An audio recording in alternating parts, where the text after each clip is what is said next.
Subscribe to WROK on YouTube and never miss a meeting. All right, good evening, everyone. I didn't know this many people were interested in bike lanes. It's crazy. No, tonight's going to be a great night. Looking forward to certainly seeing people get into place tonight. Before we start, I'm going to call tonight's October 9th, 2023 meeting to order. We're going to begin with an invocation given by Commissioner Hunt, followed by the Pledge of Allegiance. I ask that you stand if you can, please. Good evening. Today is Indigenous Peoples Day, a day that honors the rich and diverse cultures, histories, and contributions of the original inhabitants of this land. Indigenous people have faced and overcome many challenges, from colonization and genocide to discrimination and marginalization. They've also contributed immensely to the social, economic, and environmental well-being of this country and the world. Indigenous peoples have shown us the value of resilience, resistance, and solidarity. They have taught us the importance of respecting the land, the water, and all living beings. They have shared with us their wisdom, their traditions, and their visions for the future.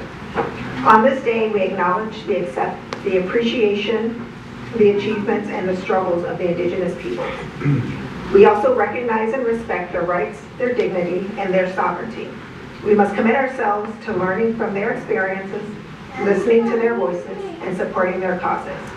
We must also pledge to work together to build a more just, inclusive, and sustainable society for all.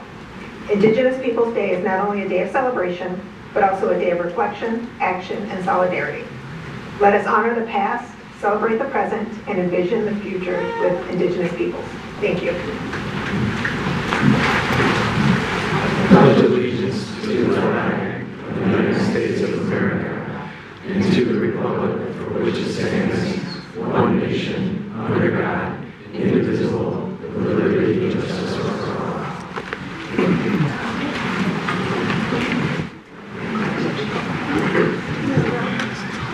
All right, this brings us to item 4 tonight, which is the presentation of the annual Fire Department Awards. I see Chief Cummins in tonight.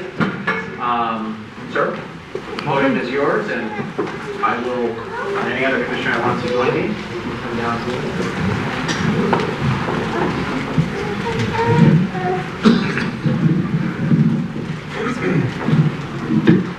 Okay, so just to get through a little bit of housekeeping, we got a lot of awards. We're trying to do 2 years worth of awards tonight. So what we'll do is I'll call the people up getting the award. We'll tell the story about why we're getting the award, and we'll have you filter past and either sit back down, or this is the only award you're getting, whatever. For everybody else in the room, you can see everybody looks a little bit different. We've got guys in dress uniforms, guys in suits, people in work uniforms.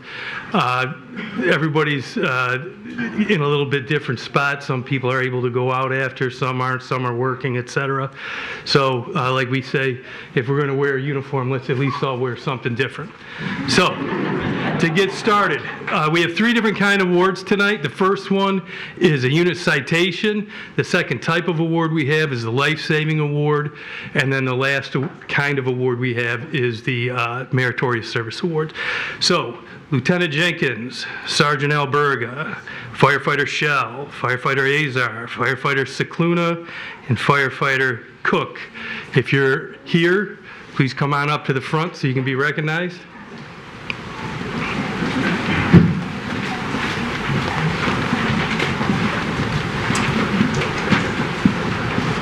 Okay, so this award here is not, our bread and butter award is obviously the life-saving award. That's what we're here for.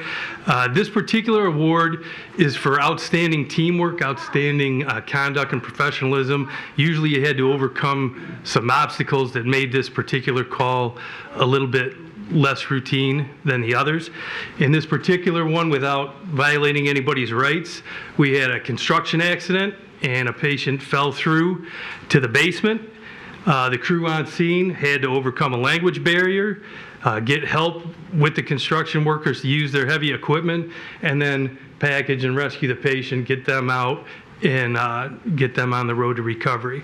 So an outstanding job for Unit 2 and Lieutenant Jenkins, Sergeant Alberga, Firefighter Shell, Firefighter Azar, Firefighter Scicluna. Excellent job. We're very proud of you.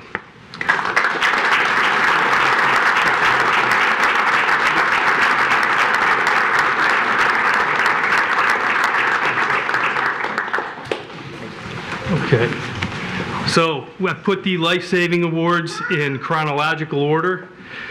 This first one, we're going to need Sergeant Dietrich, Firefighter Hendrickson, I don't know that he's here, Firefighter Thompson, Firefighter Wren, and Firefighter Vick, if you are in the room.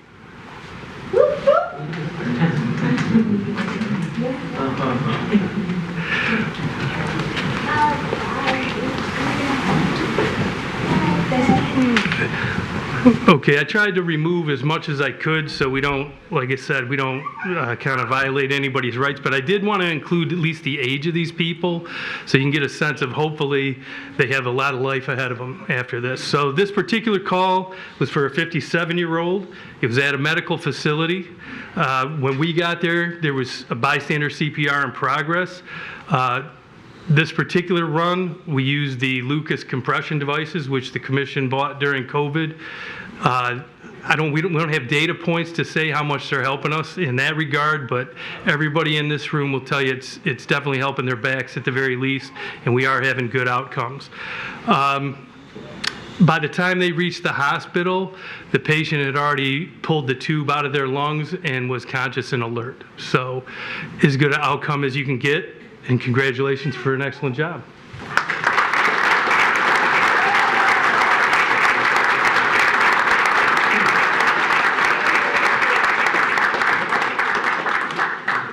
Might as well just have Joe stay up here full time, I think. So second life-saving award, Sergeant Alberga, come on up. Firefighter Stoll and Firefighter Ayat. Lakin's on here, right? Okay.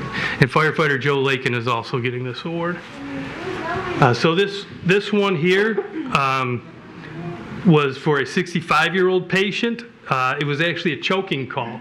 So the bar that we set for these life-saving awards is you are either absent of life when we arrive on the scene, or if actions aren't taken, you will imminently die.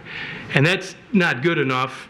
What has to happen is you have to walk back out of the hospital at the other end of this. So because we get so much contact with so much, so many medical problems, really to try to figure out what the best thing to do is, that's our standard. So these guys came in, the person was choking, they were blue, they were showing signs of a heart attack on the monitor. These guys went in there, they actually opened up the airway, used a tool called a laryngoscope, visualized the blockage, got it out of the way. And once they got them in the rig, patient started breathing again spontaneously. And again, this is another perfect outcome where the patient was alert at the hospital. So this particular person, was not dead when we got there, but within 5 or 6 minutes, they most certainly were going to be headed in that direction. It's not always easy. It's easy to focus in on the unconsciousness and think it's a CPR. These guys didn't miss any steps. They found the obstructed airway and did an excellent job.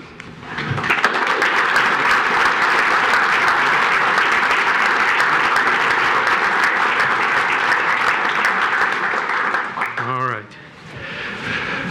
We're into 2023.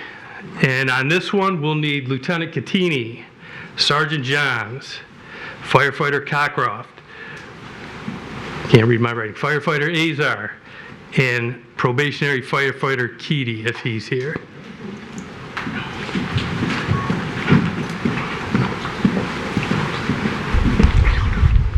Okay, so this is really one of the more interesting runs for me personally from last year. The person involved was 53.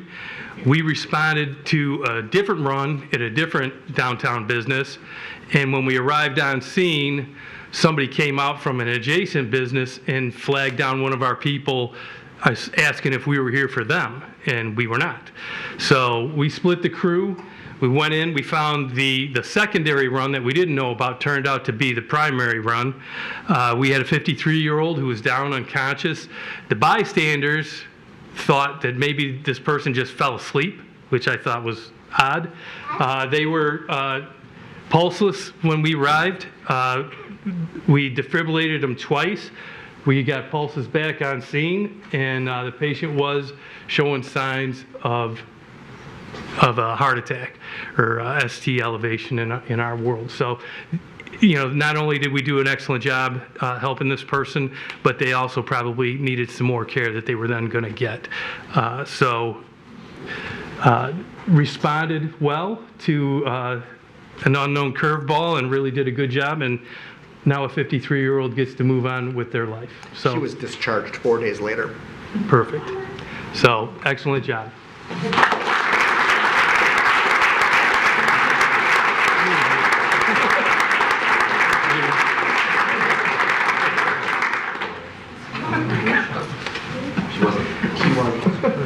Nice job. Okay, thank you, sir. Yeah, we're not supposed to do that, but anyway. So we're going to start with Sergeant Locke. We know Joe's not here. Donnie, firefighter Carson, firefighter Miss Cotton, and probationary firefighter Wells. All right. That is pretty good. Oh, and Officer Adair and Officer Miller. Where did you left out the police? No, I just, I did so many of these, I couldn't decide which run was theirs. It turns out it's this one. So this, we really wanted to highlight this one because this run reflects perfectly, I don't want to call it our service model, but the perfect interaction between police and fire in response to an emergency. A lot of times we're not the first on scene. That was the case here. The call came in as a person down, 59. Officers Adair and Miller were on scene first. They started CPR. They put their AED on. They delivered shocks. We arrived on scene. We took over, used our different adjuncts that we were able to do, continued the CPR. This person was defibrillated 3 times. Airway management was a problem. They dealt with that as well. And again, shortly thereafter, this person was discharged from the hospital. But this interaction, this seamless transfer from police to fire to the hospital is exactly how it's going to work. And you can never really anticipate what an outcome is going to be when something like this happens.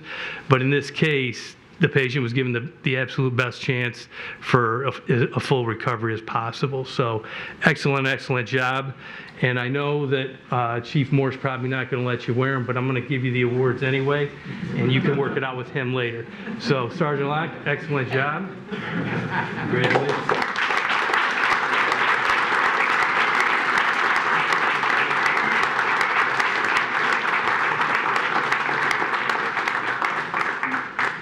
All right, we're getting there. All right, couple more. So this one was from April of this year. We had several from April, actually.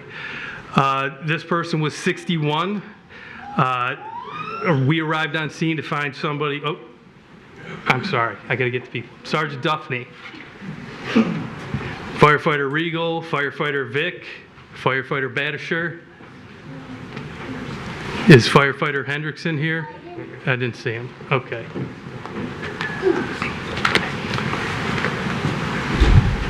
Okay. So this was a 61-year-old person. We arrived to find him, again, absent all vital signs. So this person had no signs of life. The person was in a car, which added to the problems that these guys had to overcome. They extricated him from the vehicle. They started hands-only CPR during that process. So those of you who have gone to your CPR training, they talk about hands-only CPR, and you think, well, there's no way that'll work. It works. They bridged the gap to the more advanced treatment. We ended up using an IV into the bone. on this person. And again, it ended with pulses restored before we got to the hospital. So they overcame confined space, the difficulty of getting them out of the vehicle, and then, escalating the treatment they were able to provide, and we still got the good outcome of pulses at the hospital. So, excellent job.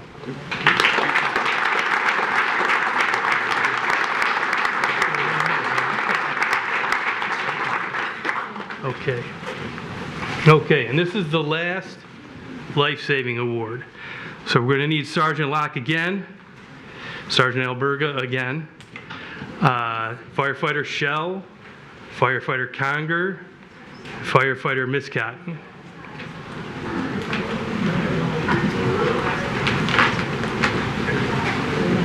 Okay, so this person was 67. We arrived to find them absent all vital signs. Again, there was a transition. We couldn't get names on this one, but there was a transition from police to fire on this run. So CPR was in progress when we arrived. A total of 8 shocks was delivered to this person during the course of the treatment. And again, pulses were restored. They walked out of the hospital several days later. 8 shocks. I don't know if anybody's ever seen one, but they're pretty intrusive and startling to the untrained eye. And to get 8 defibrillations and then walk out a few days later was excellent outcome. And these guys did a fantastic job again.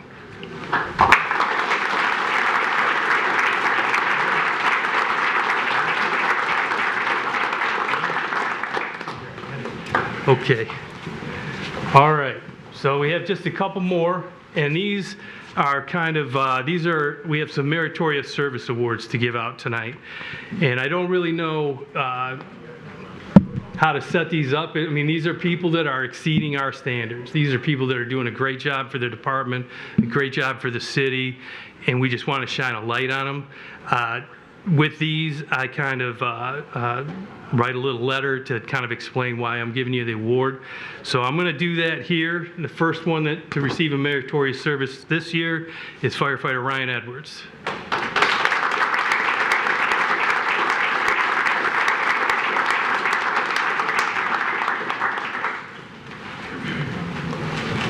All right. So I'm going to read you the working part of this letter. Your willingness to take on tasks and become a leader in the department have not gone unnoticed.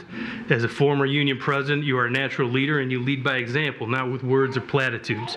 Your efforts with Toys for Tots and in developing a vision for what training opportunities can be achieved at Station 3 and then building it exemplify what being a Royal Oak firefighter should be. The fact that you did so without being assigned further demonstrates your character and deserves recognition.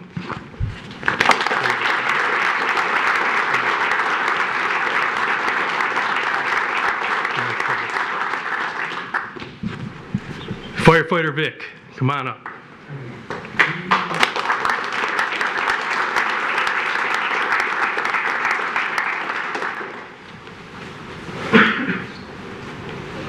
I stole the first line from him.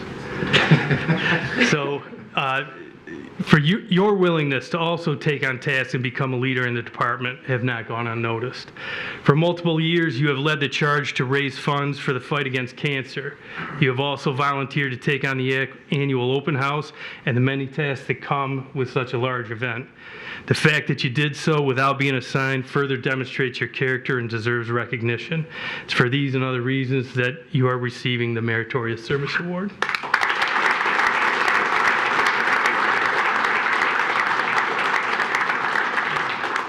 Okay.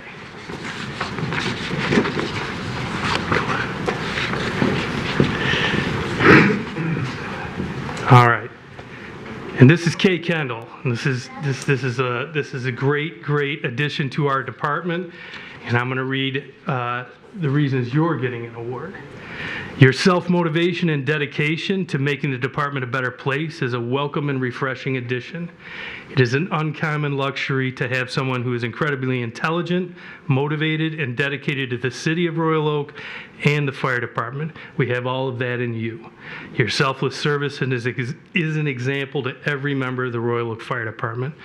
For these and many other reasons, you are being awarded the Meritorious Service Award.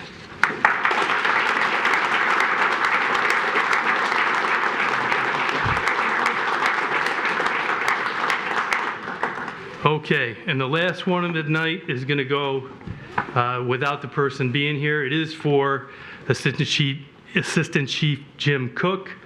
He is also receiving a Meritorious Service Award. He has 35 years of service to the city. And I'm going to read what I wrote about him, and these are, I wish he was here to get it. He's dealing with a family situation this evening, so he would say, for those of you who know him, that he gets awarded bi-weekly by Deb, and that's good enough for him. But we're going to do a little better for him this year. The Royal Oak Fire Department has enjoyed tremendous growth and enjoyed great success because of your consistent excellence and professional leadership. Your unique skill set and charismatic leadership have helped numerous department employees as they have transitioned from firefighters into fire officers and again into staff officers. Your relaxed demeanor and jovial disposition have not hidden your consistent attention to detail in a department that has many moving pieces. It is for these reasons that Jim is receiving the Meritorious Service Award. And I appreciate everybody coming out. Thank you, Mr. Mayor, Commissioners, Mr. Brake, for letting us share this, and for all of the people, so we're not a distraction to the business of the city. Please go out the back, and if we're going to do pictures and stuff, we'll go to Station 1 to do that, so we're not lighting up the lobby. Thank you.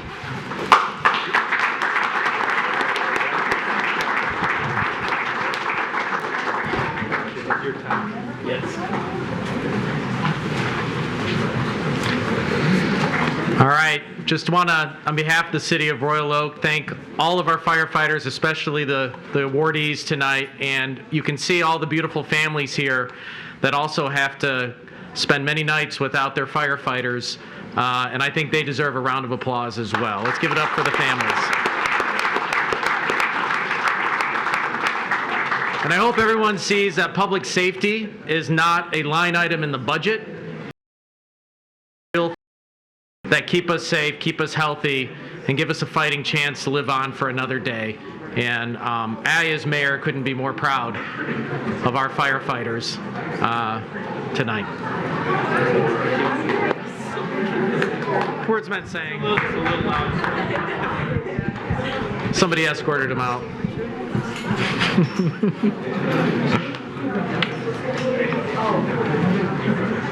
Coming up to take this.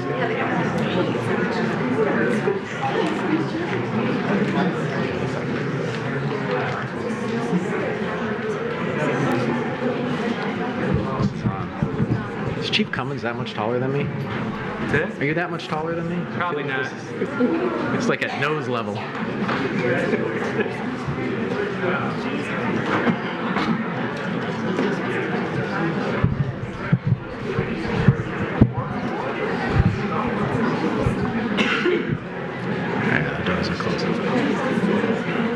All right, the next item on our agenda tonight is a proclamation designating October 8th through the 14th, 2023, Fire Prevention Week in Royal Oak.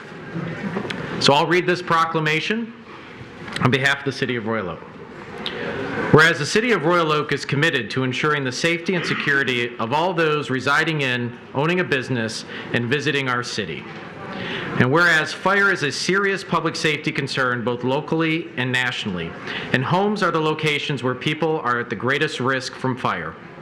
And whereas home fires killed more than 2,800 people in the United States in 2021, according to the National Fire Protection Association, and fire departments in the United States responded to 338,000 home fires, with the Royal Oak Fire Department responded to 48 home fires in 2021 and 38 in 2022.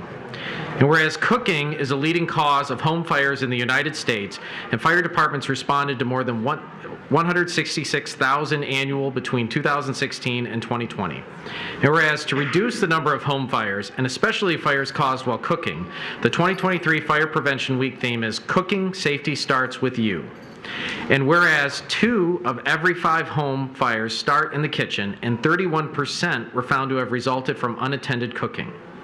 And whereas more than half of reported non-fatal home cooking fire injuries occurred when the victims tried to fight the fire themselves. And whereas children under 5 face a higher risk of non-fire burns associated with cooking than being burned in a cooking fire. And whereas Royal Oak residents should turn pot handles toward the back of the stove, always keep a lid nearby when cooking, keep a 3-foot kid-free zone around the stove, oven, and other things that could get hot. Watch what they heat and set a timer to remind them when they are cooking. And whereas Royal Oak residents who have planned and practiced a home fire escape plan are more prepared and will therefore be more likely to survive a fire. And whereas working smoke alarms cut the risks of dying in reported home fires almost in half. And whereas Royal Oak's first responders are dedicated to reducing the occurrence of home fires and home injuries through prevention and protection education. And whereas Royal Oak residents are responsive to public education measures and are able to take personal steps to increase their safety from fire, especially in their homes. And whereas the 2023 Fire Prevention Week theme, Cooking Safety Starts With You, pay attention to fire prevention, effectively serves to remind us to stay alert and use caution when cooking to reduce the risk of kitchen fires. Now therefore be it resolved, I, Mayor Fournier, and the members of the Royal Oak City Commission do hereby proclaim October 8th to the 14th, 2023 as Fire Prevention Week in the City of Royal Oak. We urge everyone in Royal Oak to embrace the theme of Cooking Safety Starts With You and check kitchens for fire hazards and use safe cooking practices during Fire Prevention Week 2023 and every day. And we encourage everyone to support the many public safety activities and efforts of the finest fire department of all, the Royal Oak Fire Department. It's my privilege, Fire Marshal Gardner, to present this to you. And of course, a few words. Right. On behalf of the Fire Department and Fire Prevention Bureau, I'd like to thank the Mayor, Commission, Mr. Brake. Fire prevention is an important key in the fire department job, and make sure you have your working smoke detectors. And this weekend we have our open house. Be sure to stop by Station 1 from 11 to 1 o'clock. So thank you very much.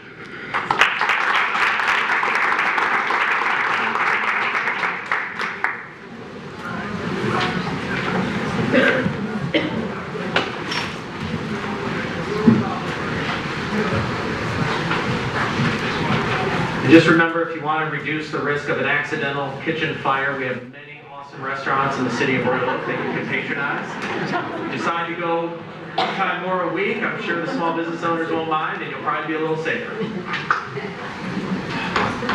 All right, that brings us to item 6, which is the approval of the agenda.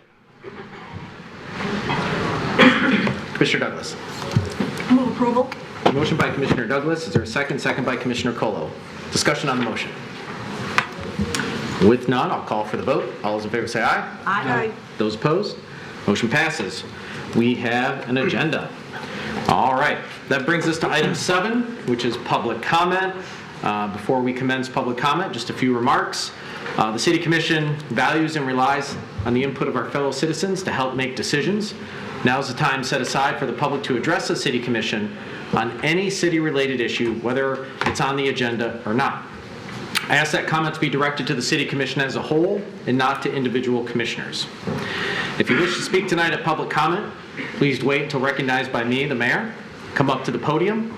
For the record, you will state your name and address. Please be mindful that the City Commission wishes to hear from anyone who wants to speak tonight, so comments are limited to 3 minutes per speaker, not per topic. And there's a timer at the podium to help you keep track of your allotted time. If you don't wish to speak tonight, no problem. You can always email us, talk to us at our kids' soccer games, grocery store, whatever works for you. Note that the City Commission typically doesn't respond directly to questions during public comment. However, we are taking notes, and when that issue comes up, we are sure to ask those questions. And if your questions or comments aren't particularly directed at an agenda item tonight, our city manager is taking notes, and addresses the matters as appropriate. And I see Judy Davids is here, our community engagement specialist. If you haven't reached out to us before with an issue and it's the first time we're hearing it, I kindly ask that if you want to leave your contact information with her so we can actually get back to you if we have an answer for you or a solution for your issue. With that, who's first tonight? In the back.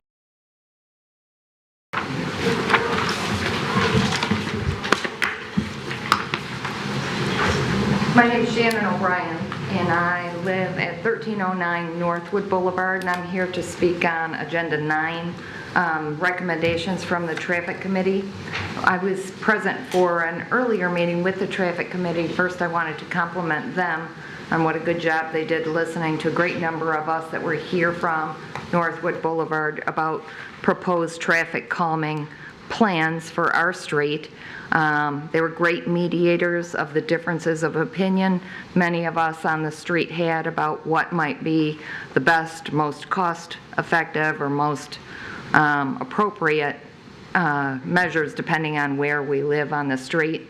I think that I am one of the ones that came in with an expectation that maybe folks might listen to our desire for speed humps all the way down the street when the proposal is for curb bump outs, I think that they're called, in the committee was, I thought, clever enough and attentive enough to come up with some concern for the visual appearance of the street, maintaining the beauty of the boulevard, and coming up with sort of a hybrid recommendation of bump outs at both ends of the street. I live very close to the Crooks End.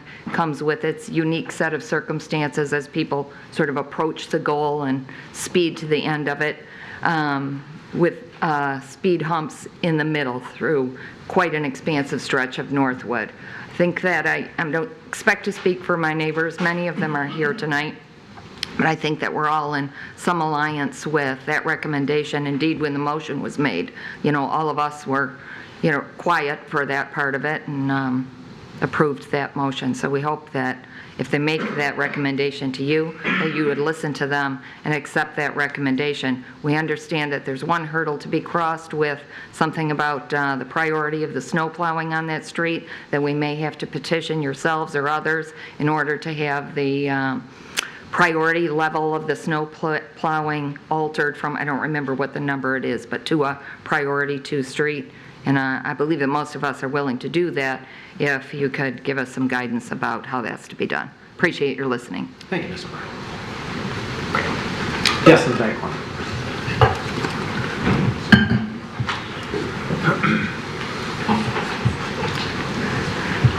How you doing? My name is Kerry Thompson. I'm the shift commander for the Royal Oak Fire Department, senior captain for the fire department, and I'm retiring on Monday. And I just would be remiss if I didn't come to thank this great city for all the things that you've done for me and my family. I thank the police department, DPS, the library, the farm market, City Hall, of course, and of course my fire department. I'm just grateful from the bottom of my heart, and I just found it necessary to come here to thank you guys today. I don't have anything else to say. I just wanted to thank the great city of Royal Oak, the great citizens of the city of Royal Oak, and also to you. Thank you very much. I appreciate you very much.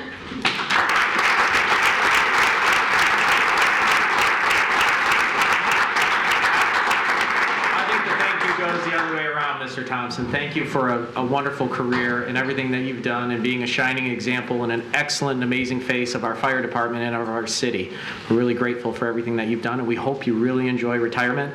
It's well deserved and well earned. Thank you, sir.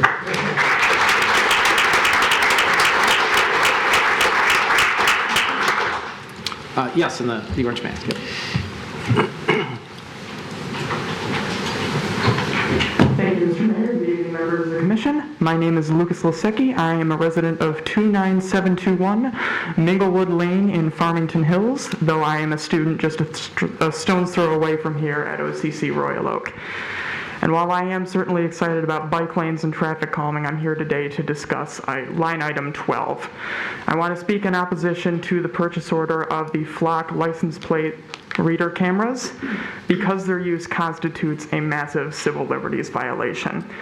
Because these cameras track the movements and travel of private vehicles, it's just a massive violation of privacy, and I'd like to voice my opposition to this purchase order.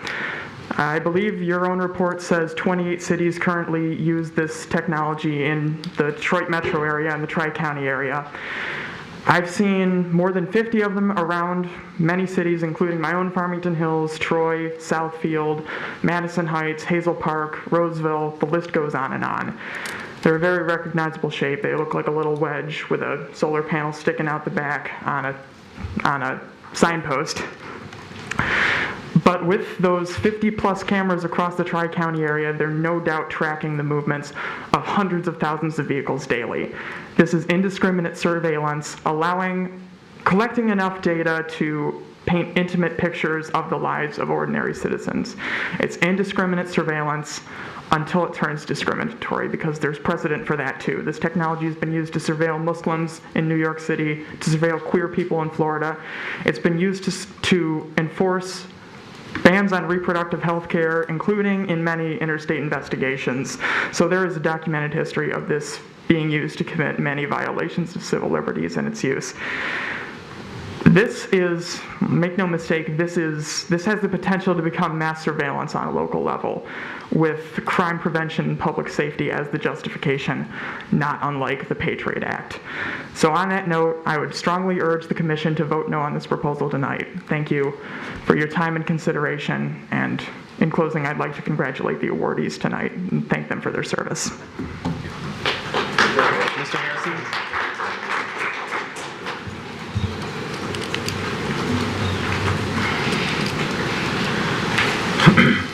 Thank you, Mayor. Bill Harrison. First of all, I would like to thank you folks for responding to my request to fix the Washington entrance to the parking structure. I just happened to be there last Tuesday, and the technician was fixing the ticket dispenser. And I guess you need to have a conversation with your contractor.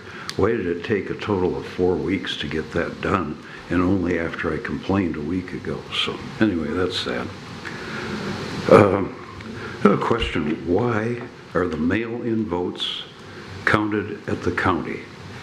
Early voting will include, at the senior center, will include Madison Heights, 36,000 population, and Royal Oaks, 50,000 population. Now we know they're not all going to show up, but reasonable proportion will. Now the Royal Oak votes were previously counted locally when the population has actually been larger. So why is it necessary to count the votes at the county? And I understand, I thought it was just this year that was going to happen, but I understand it's been going on for 4 years. I have to state that it was Joseph Stalin in 1923 that said, "I consider it completely unimportant who in the party will vote or how, but what is extraordinarily important is this: who will count the votes and how." Those who forget to follow history are bound to repeat it. Anyway, this will even be worse if rank choice voting is approved and the votes are manipulated to achieve a result. I understand a couple of your sycophants are pushing this ranked choice voting. Regarding the consent agenda, item I, the Greenfield Apartment Project, note that, you folks are always after green space, and this will provide half of the green space that is required. And then last meeting, one of you insisted on adding additional solar panels on an east-facing roof, which is useless. Even the planning commissioners, Woody Gontina and Jim Ellison, voted against this project. When you were speaking to the developers of an apartment building down on Harrison, you insisted that they have 2 affordable rental units. But and I've heard this before, but you never define affordable. You should define it in terms of dollars per square foot per month. Thank you. Thank you, Mr. Harrison. All right, we'll go with Mr. Ashley next.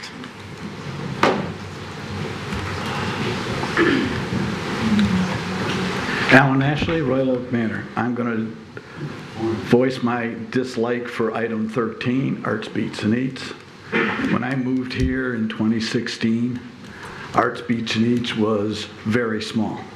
Matter of fact, that parking lot across from our building, which is P7, and P8, which is now OCC building, people would move out on Wednesday and move back on Tuesday after Labor Day. Today, they move out on Monday and don't get back until the Wednesday after Labor Day. That is 8 days. 8 days that businesses suffer. I know Mr. Witz will come in and say, oh, how much all the bars. But I would like to know if he's gone along and talked to all the other non-bars, non-restaurant businesses in that area. How much did they lose in customers coming downtown from the time they close off that parking lot, P7 and P3, all the way till it opens up? Those businesses die. And this city is dying because of some of the things you've done. The parking meters and Arts, Beats, and Eats. I think Arts, Beats, and Eats, if you want to keep it in Royal Oak, it's a great fund. It's a pain for us at Royal Oak Manor. But if you can move it to someplace else, it would be much nicer, or contain it to a smaller area. But it is way too large for it is now. It starts from Lincoln and goes all the way down Center Street, almost to 11 Mile. You have apartments on Center Street. You have that very expensive loft apartments on Washington. Those people have to face that noise for 8 or 6 days. 6 days, those people are encumbered by bad traffic, noise, and people in and out, and rowdy people from out of Royal Oak. I would like to see Arts, Beats, and Eats. I know it's fun for everybody. Stay in Royal Oak, but not in downtown area. Thank you. Thank you, Mr. Ashley.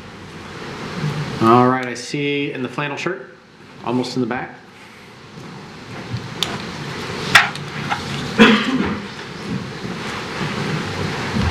Hello, my name is Timothy Wyatter. I'm a Royal Oak business owner. What I would like to talk about is also on the consent agenda, item I. I was at the Planning Commission meetings in August and September regarding this development. My business is Michigan North. I'm at the corner of 13 Mile and Greenfield Road. I've been there for 8.5 years. And proud to say it's a successfully thriving business, and I employ somewhere around 30 people, half of which are full-time employees. And my issue with the rezoning for planned unit development is the size of this proposed project. The lot is inadequately sized for a 10-unit building to go in there when it's zoned for far less than that, which I believe is 3 or 4. It is inadequately sized for the parking as well. The proposed 10 units would require 20 spaces to meet the current city ordinances, and there would, as of now, this would only accommodate 1.6 parking spaces per unit. My concern with this is not necessarily developing this land. It is how it's going to affect my business, which is directly to the north. I own the parking lot that would be directly north to this development, directly adjacent. They would share my brick wall with the north driveway.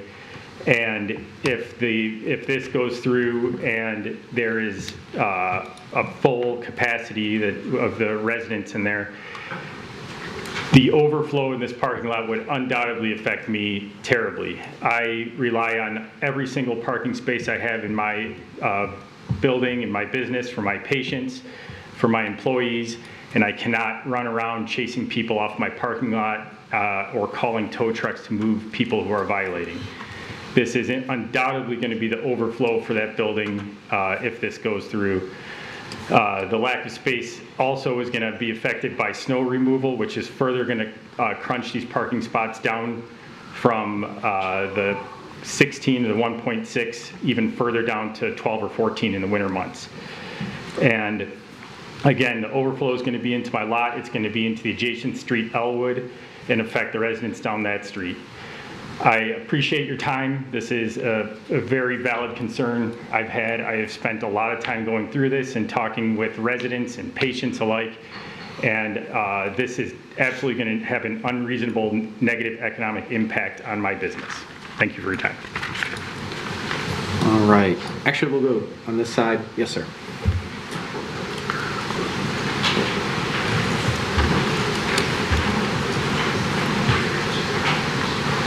Hi, my name is Matt Murphy. I'm at 2119 Northwood, which is on the down near the Woodward side of Northwood. I was not able to attend the traffic committee meeting and have only seen what's on the website, so I may not be all the way tuned into all the details, but I understand that now there's the new plan does involve speed humps, which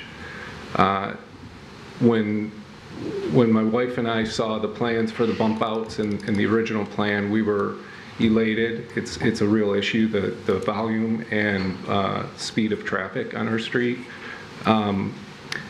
So we were pleased to see that. I spoke to the city engineer and asked if we could get speed humps, not knowing that that was under discussion by anyone else.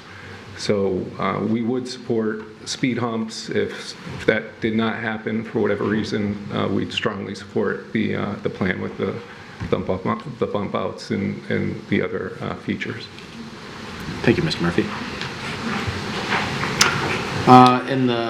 Actually right here in the aisle, yeah, in the black vest. Yes.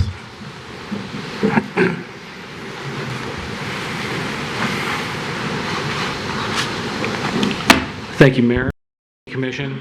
Before I start, I actually go to Mr. Weider back there for PT, and I will attest to what he said, and that parking is a premium in there. So whatever you can do to get him more spots, I'm in favor of. But Pat Craddock, I'm at 2109 Northwood. That was my neighbor who just spoke. And yes, the speeding on Northwood obviously is an issue. I walk my son every day down the street to school. We've had a cat get smoked right out in front of our house in front of my son because dudes are going 35, 40 miles an hour. I watched an elderly gentleman chase down a car that was doing easily 50 miles an hour. And it's obviously an issue, and this is things I brought up to the commission, or not the commission, but the planning committee last time we were here 2 weeks ago. Something that needs to be done.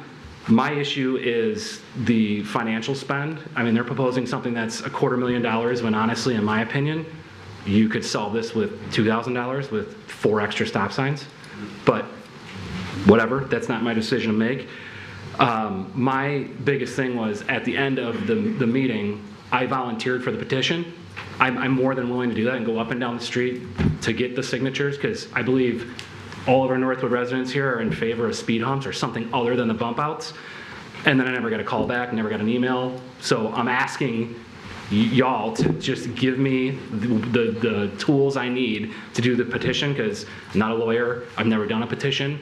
I can look it up, but if you give me the framework I need to do the petition, I'll gladly do it, and I'll get all the signatures you need in order to get us to get knocked down from a level 2 street to a level 3 or whatever it is to get speed humps. Because at the end of the day, I don't know the name of the street, the one that borders Woodward right there behind Pet Supplies Plus, they put the speed humps in there, they work. And they will work on Northwood. And I can walk my son to school every day, and I can not see people doing 40, 50 miles an hour because they will stop at the speed humps. That or the stop signs. Those will work as well. So in the end, let me know what I need to do to get the petition going, and I can give you my card if need be. Yeah, if you give it to Judy Davids over here, she'll get you set up on the whole process, and her response time is going to be minutes when mine might be an hour. Awesome. And I thank everyone for your time, as always, and let's come to a good resolution for Northwood. Thank you.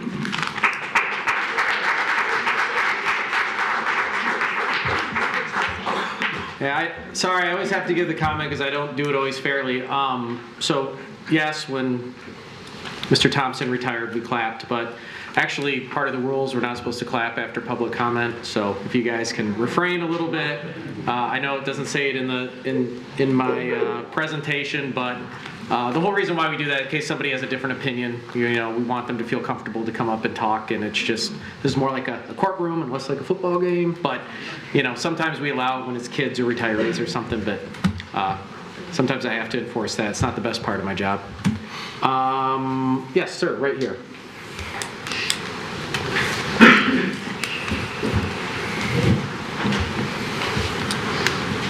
Hello, my name is John Willis. I live at 1515 Northwood Boulevard. I've been on Northwood Boulevard for 36 years. I've seen that go from a very peaceful street to exactly what everybody else is saying. Thousands and thousands of cars per day, speeding, people passing Northwood because they're impatient. And what we want to do is not spend $300,000 to solve the problem. My brother was in town and we rode Vincetta with the bump outs. That is extremely dangerous for bike riding now because you're going around, it's not at a stop sign, and if you don't have a mirror on, you're not going to see that person behind you. I extremely do not want to do bump outs. Right now, for less cost, we can do radar signs. We can do parking strips down the side like they do in Webster. Lincoln is a good example in Birmingham where they did that, and people go 25. We need to enforce this. We need to get out of this priority situation, especially since we do not have an active fire station at the end of our street anymore. These kind of things need to be taken into consideration because GPS also puts people down our street because it's a priority one. So we want to change it, understand why we can't change it, if we can't, but we'd like to. And everyone here, like the previous person, we will sign this petition and we will get it done. But we do not need to spend $300,000. Thank you, Mr. Willis. Nancy, yeah.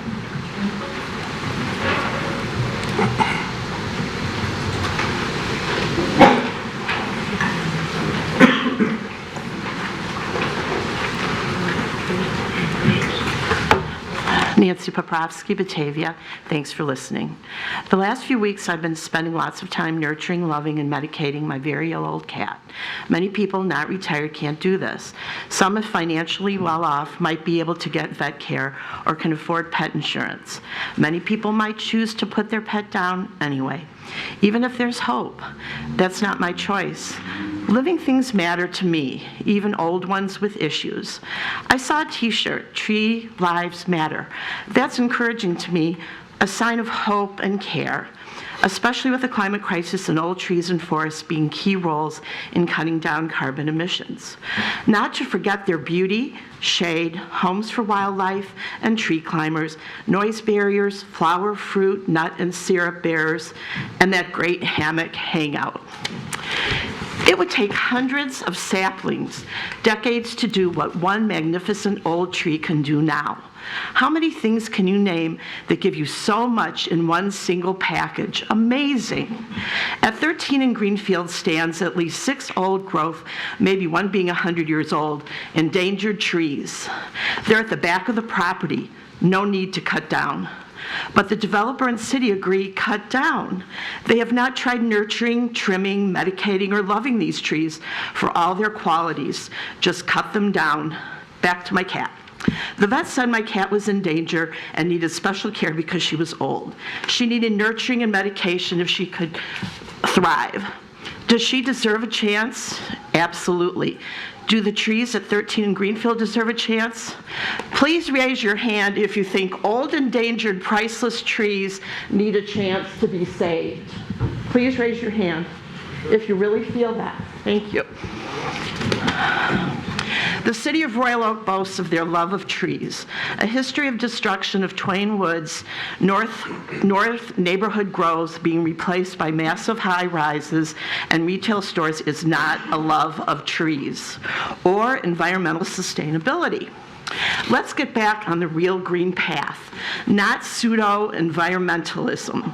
Example, a board member's flyer boasting green infrastructure popping up in Royal Oak.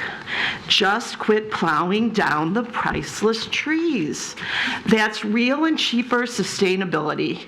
So if the goal is to keep the city green and valuable trees at 13 and Greenfield can be saved, will the city stand up and fight for these old, endangered species?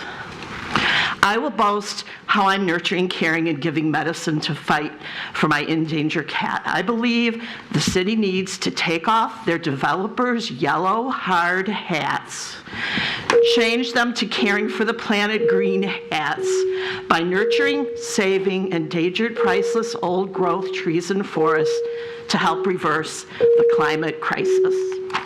Thank you. And could you please read this document about mismanagement of trees? If you want to give it to the city clerk, she can pass it down or make copies for us. Thank you. There's copies for everyone. Oh, perfect. If you want to email it too, you can do that as well. Can I save a tree? In the pink in the back, you've had your hand up for a while, sir.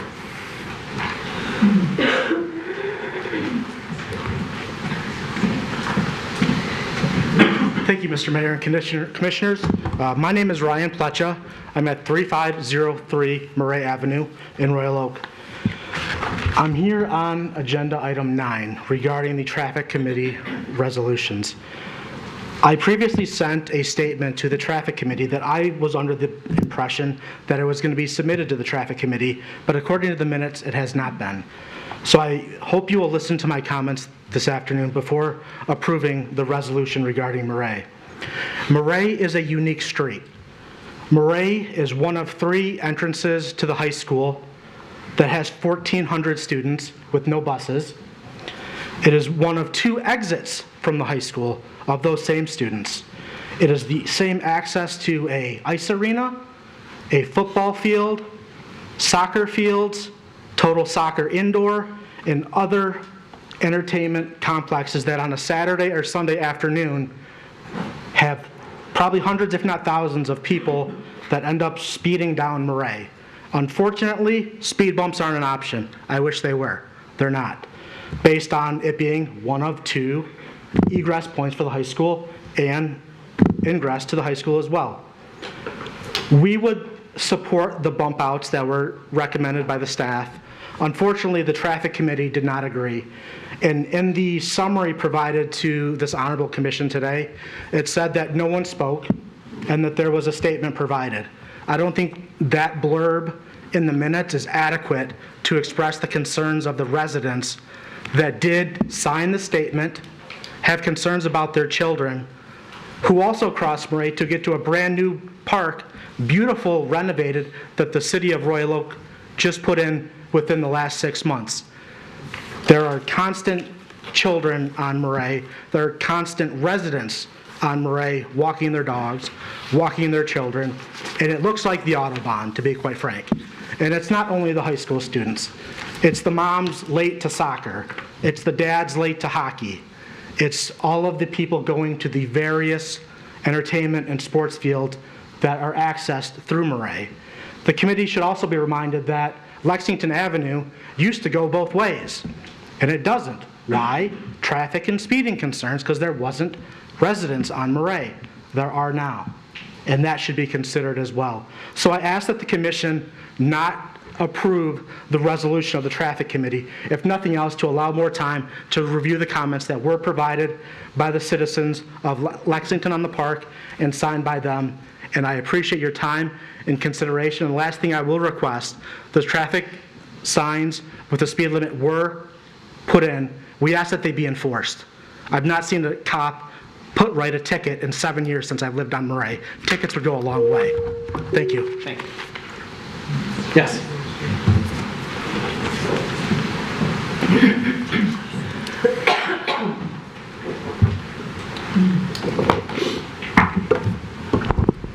Good evening. My name is Trish Oliver. I've lived in Royal Oak for almost 40 years. I'm here tonight to speak about the Greenfield Road project. It's indicative of what every resident should be fearful of if the new master plan and zoning ordinance are adopted. There have been many projects like this one that have been recently approved by the current mayor and city commission that seem to have a pattern of flaws, problems, and neighborhood objections that have been ignored. For example, the Greenfield Road project has this 100-year-old, 4-foot in diameter box elder that will be cut down at the site to build a high-density apartment complex there. This and the 5 other mature trees that will be cut down provided a sound barrier to the neighborhood for the traffic on Greenfield and 13 Mile. Also, per an April 2023 article entitled Carbon Collectors by Jeremiah Sandler of Tree First Arboriculture, it's important to preserve old and large trees in urban and residential places and to provide prudent care of mature, old, and less than perfect trees as climate action. Basically, the entire parcel is being clear-cut and replaced with hard surfaces, buildings, and parking lots in order to accommodate a density increase from 3 to 10 units. If they only built 3 units, there'd be room for green space, adequate parking, and at least some of the trees, along with room for a swing set, a sandbox, grass to kick the soccer ball, barbecue, and room for outdoor activities. It's the approval of the density that causes the green space and trees to be removed and lowers the quality of life. The addition of a few inadequate solar panels, which merely power the porch light, is not an equitable trade-off for clear-cutting the entire parcel. While former mayor, project attorney, and political contributor Dennis Cowan, along with the current mayor and commissioners, offered the rationale that all of Greenfield and 13 Mile are already lined with apartment complexes, it's very important to note that those projects didn't receive the 11 variances that will make this one overly dense. The existing apartment complexes are all set back further from single-family homes, and they have adequate parking. In addition, it's offensive that the commission reduced the $37,000 tree replacement fee to $2,500, also reducing the number of trees that could be planted in other portions of the city. The waiver was based upon the political contributor presenting a letter from his hand-picked arborist. It seems like many projects that should have never been approved have the same characteristics: environmentally unfriendly, overly dense, parking shortages causing problems for nearby neighbors, too tall, too close to property lines, and ultimately the city commission laughs at the residents, ignores their comments, and approves the projects. This is why I oppose the new master plan, because projects presented by political supporters will be more frequently approved while ignoring political concerns. Thank you. All right, who's next? I think we'll go to this side now, in the orange shirt.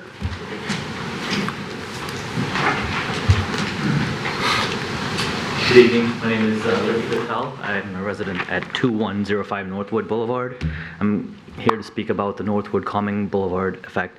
About a year ago, there was a lane reduction action right on the corner. I live on the corner of Houstonia and Northwood. There was a waterworks, I think, project done. It was a bump out set, and I can attest to it does not work. We've had still, like Pat mentioned, is my neighbor, his pets run over. I'm very cautious with my 3-year-old to let him anywhere out of my sight and near that boulevard because we see constant speeding cars down that boulevard.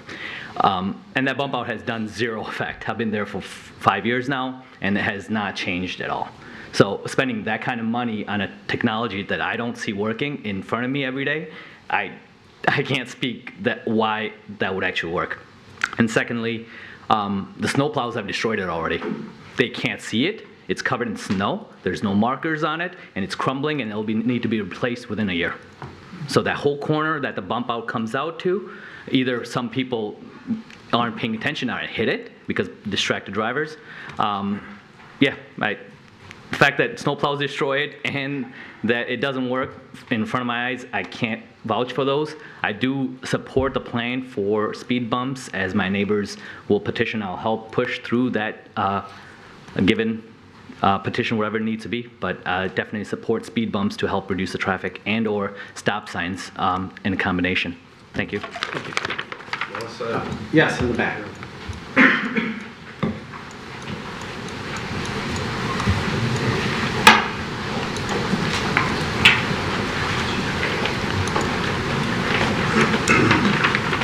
Good evening. My name is Gail Mazzolco. I live at 1514 Northwood Boulevard. I'm here to talk about item number 9.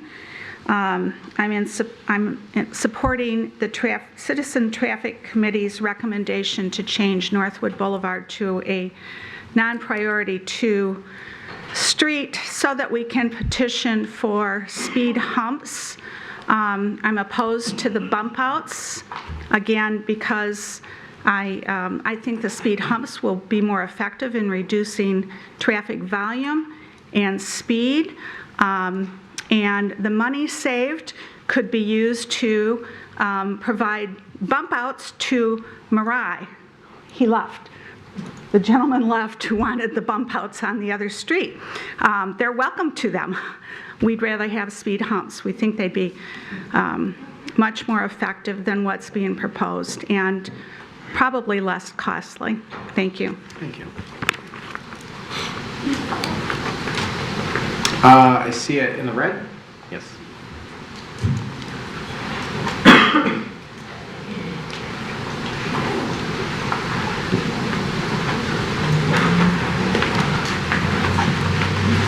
Good evening. Ellen Kehoe. I live at 2000 Northwood for 32 years, Royal Oak resident for 65 years. And I'm here in support of exploring the alternatives to the bump outs to calm traffic on Northwood. There's no doubt that something needs to be done. I've seen it for so many years to slow down the drivers and ideally to lessen the amount of cut-through traffic on that street. I feel that other options should be considered that might be better and safer than the constricting bump outs. And I understand that the City Commission will decide whether we can petition our fellow Northwood homeowners to change the street level status, which would allow alternatives to bump outs to be considered. And I ask your approval of this request. Thank you. Thank you, Ms. Kehoe. We'll go with the other in the red. Yes. Yes. We'll stick with red for a moment.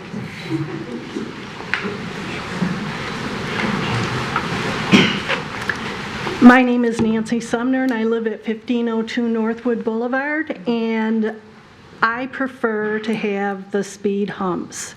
The bump outs don't work. If you drive by Vincetta Boulevard, where they put them there, there's tire marks from people running into them.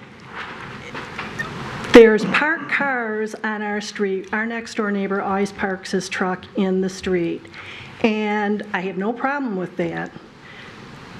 But the bump outs are supposed to slow people down. Well, people don't slow down when there's parked cars in the street. This past weekend, there was an estate sale, and from Evergreen to Galpin, there were cars on that side of the street. And I wanted to go across the street to the, estate sale. And I started to walk, and I peeked around the vehicle, and there was another vehicle coming 40 miles an hour, and I would have been hit if I would have continued walking. So you can't tell me that bump outs are going to slow people down. I prefer the speed humps. I go for physical therapy, and I've been to Beaumont Hospital because I injured my shoulder walking on our wonderful sidewalks. And I had to go to the hospital, and we had to go across, and I don't know the name of the street, but they have the bumps there. And boy, do those bumps slow down people. People are not going more than 20 miles an hour down that road. So I think it's safer with speed humps. Thank you. All right, in the far back in the plaid shirt, I see a hand. Oh, my goodness, we have 2 plaid shirts. I didn't see that one coming.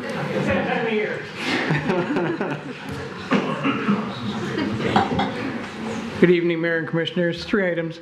Number 1, most of the street lights on Main Street between 11 Mile and Catalpa have been out of order for almost 2 years now. My wife and I have repeatedly contacted Public Services, the Electrical Department, and also Detroit Edison, and the lights are still out and nobody's doing anything about it. It's unsafe. If you're a woman walking around there, I wouldn't if I were there. It's not safe. So that needs to be fixed, and I don't know what the heck it takes to get some stupid street lights fixed. That 2 years is ridiculous. Secondly, we constantly hear from somebody on this table about misinformation.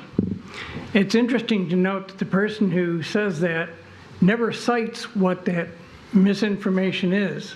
And that's because that person can't cite what the misinformation is, because what he's complaining about is coming directly from city documents and off the meetings on city websites. So it's not misinformation, it's inconvenient facts.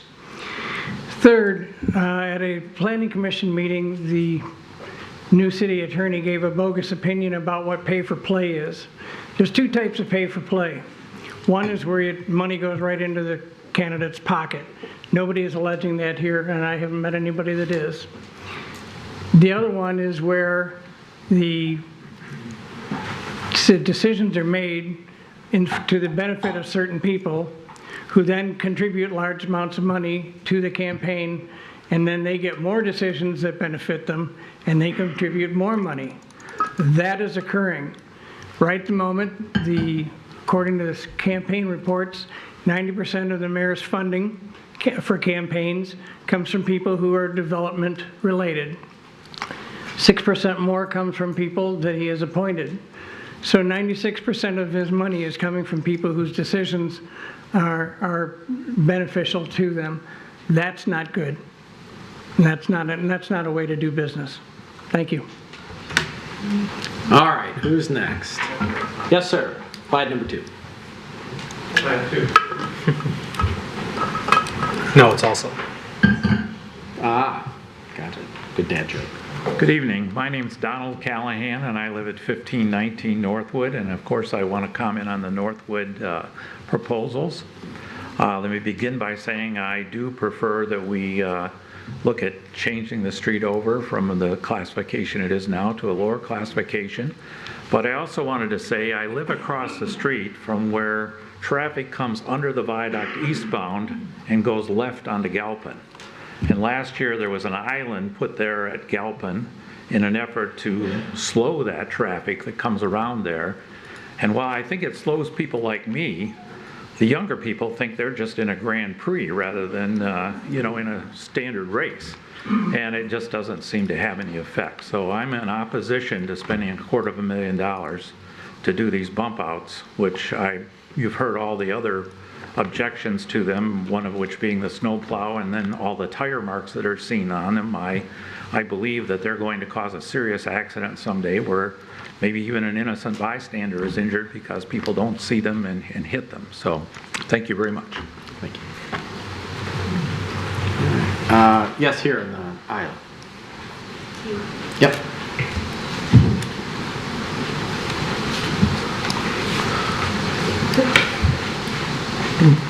Sitting too long.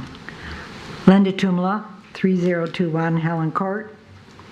It has come to my attention that the head of recreation has requested outdoor fitness equipment for the senior center.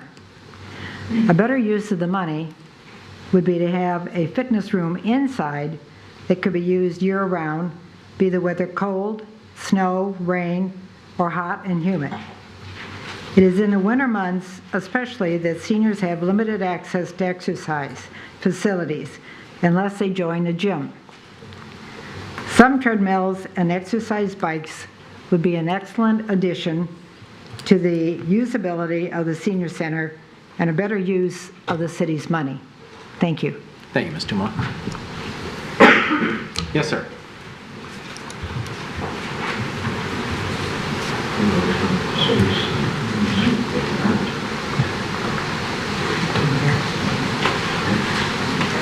My name is George Mazzocco. I'm 1514 Northwood. I'm here to express my dislike of the bump outs, and I agree with all the comments that they've said about the bump outs. They're not effective, and I have firsthand experience on that just from watching the improvement that they said that they made on Gulpin to reduce speeding with these islands. They don't. Again, it's a challenge for some people to go through those. And not only that, they forced the parking on either side of the islands by putting a sign there telling that you can only park there. So it creates what you call a slalom. Cars now are speeding around the parked cars, around the island, back across the cars, and across. And so just a matter of time before somebody jumps to the road, hits a sidewalk, a walker, a person, a child, or whatever. It's also a detriment to what we consider City of Royal Oak being favorable to bicyclists or cyclists riding bikes on the street. You can't. Go to Vincetta. When you cross there, again, you got to double look every time you cross one of these bump outs, and they're small. But you still got to look, otherwise there's a car behind you. And I'm just telling you, with the coming of electric cars, that's going to be even more dangerous. You won't hear them. And a cyclist is going to be just meat on the road for that. Also, in the traffic committee, this wasn't brought up, but I got the impression that the engineering department was anxious to go ahead with the plans that they have, because that's next year, that's the new construction thing, is Northwood. I hope that time is going to be spent to decide the proper thing, what the citizens would like to have on the street, not try to rush through this thing and then live with that for another 20, 40 years, because that's how long it took to get Northwood repaved.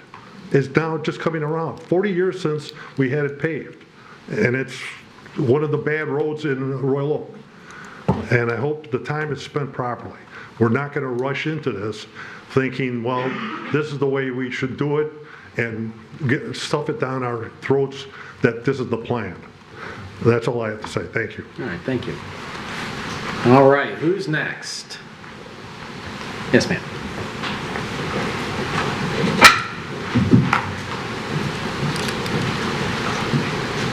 Hi, I'm Susie Tresnick, 1620 Northwood Boulevard. I just wanted to express I concur with all my fellow neighbors. Bump outs, not a good look, not good at all. Speed bumps on Benjamin, as they've stated, definitely works. Just wanted to put my 2 cents in. Thanks. Thank you. All right, anybody else? Yes.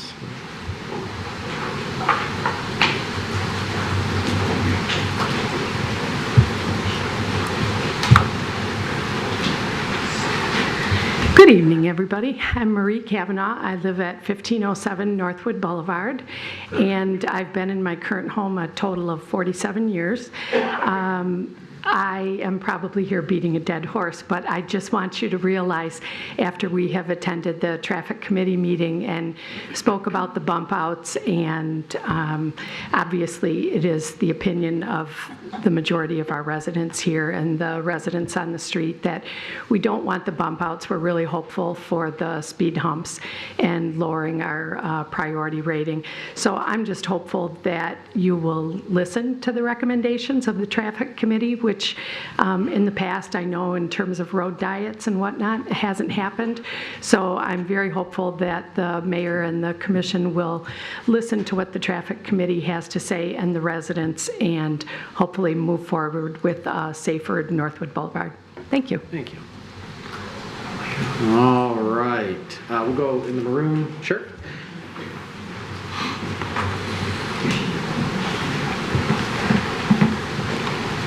Good evening. I'm Steve Joswick, 1622 Bonneview, which is on the corner of Northwood at the four-way stop. Definitely there's a speeding problem. I'm not going to speak to whether I want humps or bump outs because I might be in the minority. But what we do need is more enforcement. When I sit in my living room, I watch cars come down Northwood eastbound, and I know 2 blocks before the stop sign they're not stopping. They're doing 40 miles an hour. They never hit their brakes. We've all complained. The police sit out there. Sometimes they sit right where they can be seen, so that just is moot. They see the decals on the cop car and they stop. We got them to sit further down, and they'll sit there long enough to ticket someone that yielded instead of stopping. And I've seen them do that, and 2 cars later after they leave comes the one doing 45 miles an hour that never hits their brakes. Bump outs, to me, I like the idea, the way they're doing them. Instead of they're all on one side of the street, this one they're doing this side and that side, so it's going to cause cars to weave, which is going to slow them down, but it could also invite a slalom course. So, and another thing with speed humps, there's one on Catalpa section that's raised, and it says speed hump ahead. It does nothing to slow me down. I don't have to slow down to go over it. It's so wide that your car. But if you put speed bumps, we're going to have cars braking constantly. And I hope they don't put one near my house because I don't want cars braking constantly to go over the speed bump. So to me, what we need is a combination and more enforcement. I know you can't afford to put a cop car there all the time, but I have a big lot. It takes me like an hour and something to cut it. And while I'm out there cutting my front yard, I see at least 2 or 3 cars that absolutely blow the stop sign without even hitting the brakes. So if you're going to put a cop there, we need him to sit there more than 10 minutes and get the guy that just yields. We need him to sit there for a half hour and get the car that's doing 45. I mean, you can spend all the money you want doing bump outs and humps, but if you don't enforce speed, they're going to find a way around it. Thank you. Thank you. Mr. Thompson.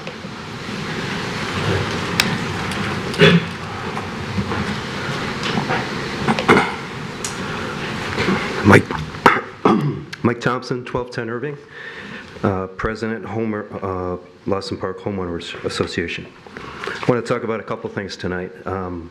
3 minutes isn't enough to talk about the latest DPZ master plan update, but 8 months, and it's been little progress to change the language to reinsert and preserve single-family zoning. So it's neighborhood zoning keeps coming up in here, and it's a catch-all to drive density, multifamily apartments, condos, and duplexes and accessory dwelling units into the single family. So I think it's, my neighbors and I object to it, and we're still waiting to get this amended and get it proper.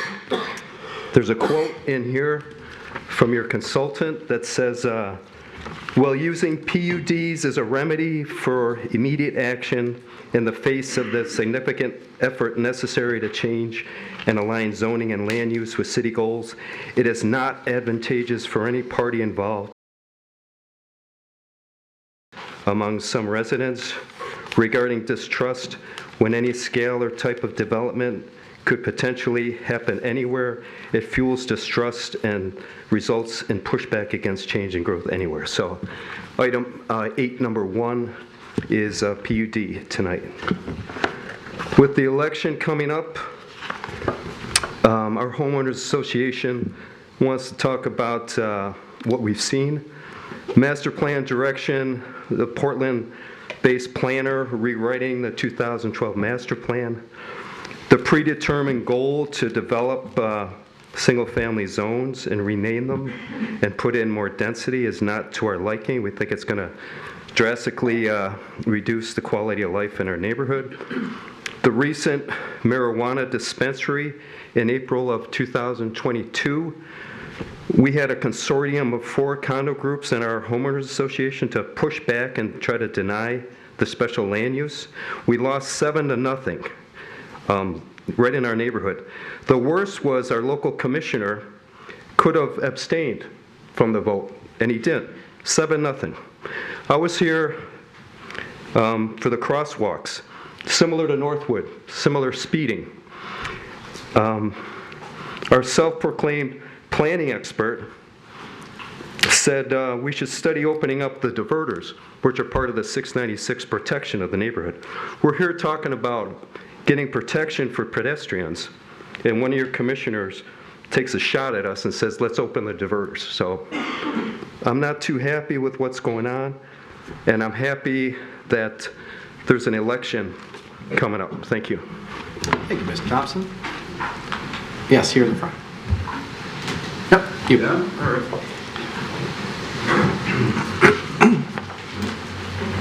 Good evening.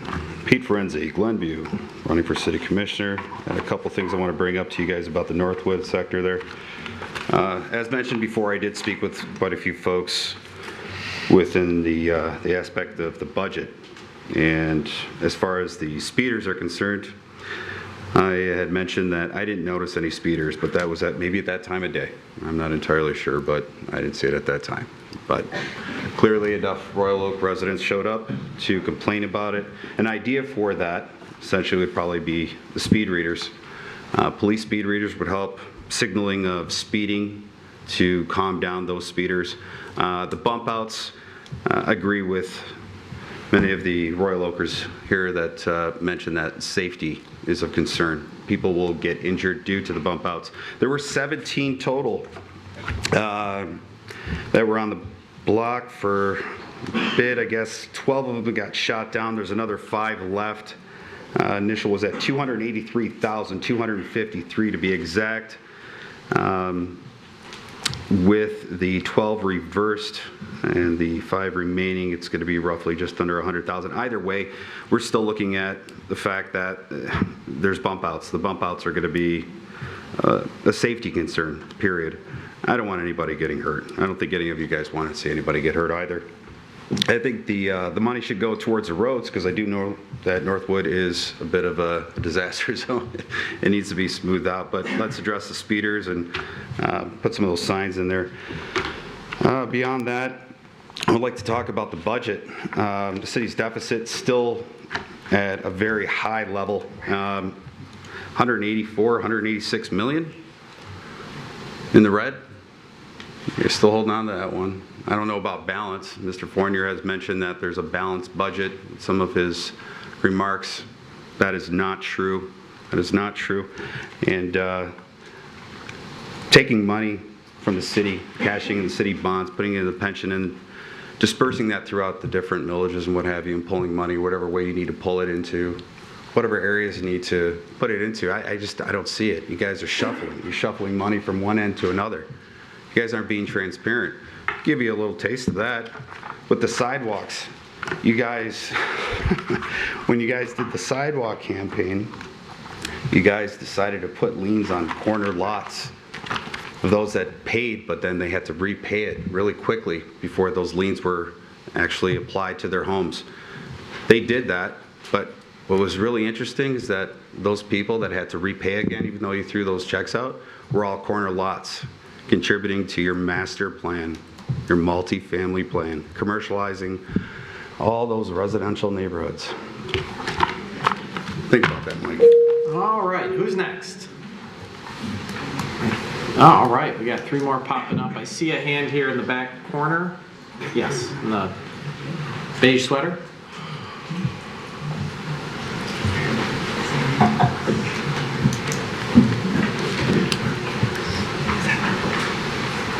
Okay, Phyllis Salter, North Lafayette. First of all, I appreciate your asking about the cost of the tree last time, because evidently you didn't get a hold on it, and you had them explain. And it was, you know, a little bit complex, and now we understand what's going on, so thank you. I don't appreciate the lockstep method that will create difficulty for the future occupants. This is the new development, the 10-unit development. Due to inadequate parking and front access only, that would not be good with the people that live there. It's not good for the neighbors, the businesses, but it doesn't seem to matter whether this is unfortunately throughout the city. Once it was turned over for a vote, we kind of knew what would happen. Now about the, excuse me, the master plan. The person ruling over us, Matt, who was influencing the decisions in our city for our master plan, runs an organization with the purpose of squeezing as much as possible out of the city. I have been told this by other planners. When I asked him about the zoning, he denied it would be changed and then said land use will be changed and that will require rezoning. We've been through this before. We've been through all this stuff before. We've heard all the gobbledygook up until after midnight that night, after everyone left, and there were just a few of us left. The deceptive labels and the neighborhood layouts, and then what we have to build more, although I think someone researched that we have an awful lot of empty units in the city. A commission member spoke, trying, I think, to defend, although I'm not sure, the neighborhood residential area. This explanation reminded me of the description of the zoning history of the vocational non-school. In other words, what was said. So, but what the heck, this is only for the future, and they won't need roads because there won't be any cars, right? Even in Michigan. And that's in the far future, and we don't have to provide and pay for these things. Thank you. Thank you. All right, anybody else tonight? Yes, sir.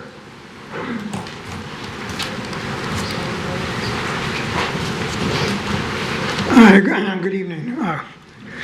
Mike Seville, 1105 Ottawa.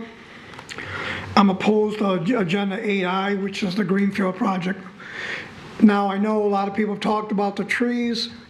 I'm a big environmentalist. I believe in the bicycling, and I'll get down to that later in my conversation.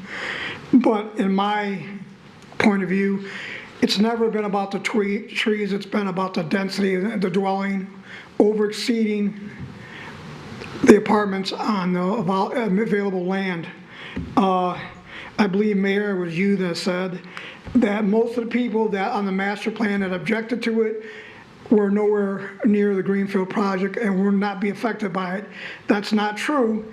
Everything in Royal Oak affects everybody in the community. Speeding, road diets, bike lanes, it affects everybody. I'm opposed to the traffic recognition cameras. It's an invasion of privacy. I've got a big concern. I've got to look into it. I don't know all the ins and outs of it, but I need to know who's going to foot the bill. The bike lanes, I'm all for the bike lanes.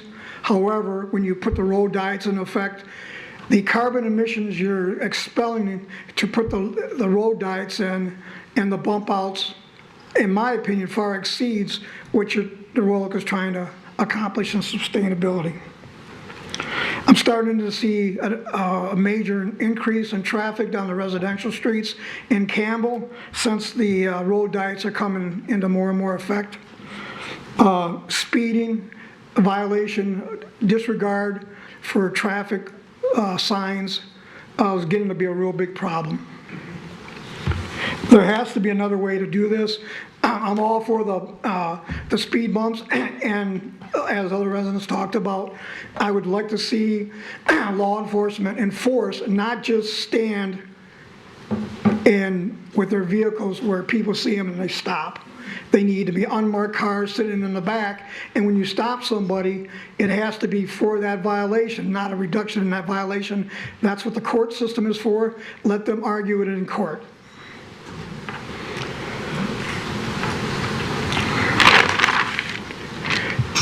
I commercially plowed for Oakland County for well over 14 years and the Detroit Metropolitan Airport. I'm real familiar with plowing, commercial plowing. The bump outs, it's true, they're going to become a real problem. When the snow hits and you start to get snow on these bump outs, you're going to have commercial drivers and that are just not going to see them. You're going to see residents that aren't going to see them, and someone's going to get hurt. You're going to get a lot of damaged equipment from hitting these bump outs. You can already see them when you go down Lexington and some of those places. You can already see the tire marks on the road. Thank you very much. Thank you. All right, who's next? Ms. Wagner.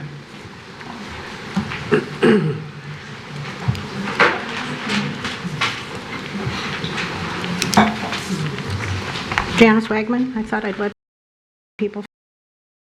And this is an excellent time for the government class because I have a little bit of an education for them also. Last Monday, I got in the mail, along with 9,624 other people, my absentee ballot. Coincidentally, on the same day, I also got the road millage informational postcard from the city. What I didn't get was full information on this, and by full information, it was deceptive. So pay attention when it comes time to vote. Read your proposals. Ms. Wagman, you have to address this body. I'm sorry. Well, I want them to learn too. It says, the informational says that Charter Proposal A on the road millage renews the city's road millage for 10 years at 2.5 mils. That's true. It says the proposed millage renewal, all in caps, will focus on the remaining 50 miles of roadways. So this comes across as strictly a renewal. It's not a renewal. The proposal, the actual charter proposal says, if approved, will allow the city to levy a millage renewal annually not to exceed 2.5 of 2.3026. That's the only part of this that's a renewal. 0.1974 mils is actually a Headley override and represents an 8.57% increase in the tax. The people should know that. The letter that was promised by this board isn't, I still don't have it. I don't know if it's coming out this week or whatever, but 9,624 people who have this ballot and can vote don't have the information that they need to make an educated decision. I'm not saying whether they should vote for or against it. I'm just saying they should have the information, which is why I wanted a letter, not a postcard. Last time I was here, I also referred to the city's ethics ordinance, which was, you are required within 30 days of appointment to file with the city manager's office this form. It says, it reveals what properties you own, what businesses you have an interest in, what businesses relatives have an interest in, close relatives have an interest in, and only one of you has done that. Only Commissioner Hunt has done it. Commissioner Perush also did too. I don't understand why, when the city ordinance requires this within 30 days of you being appointed, that you have not filed this. The residents have the right to know. I'm not saying you're covering anything up or whatever, but it should be on file, and it shouldn't be something that we have to dig out to find out about. And lastly, on item 13, with regards to Arts, Beats, and Eats, I hope you have an accounting of what we're paying now and what this, if you approve the new contract, what it's going to cost. Thank you. Thank you, Ms. Wagner. All right, anybody else? Mr. Van Leeuwen?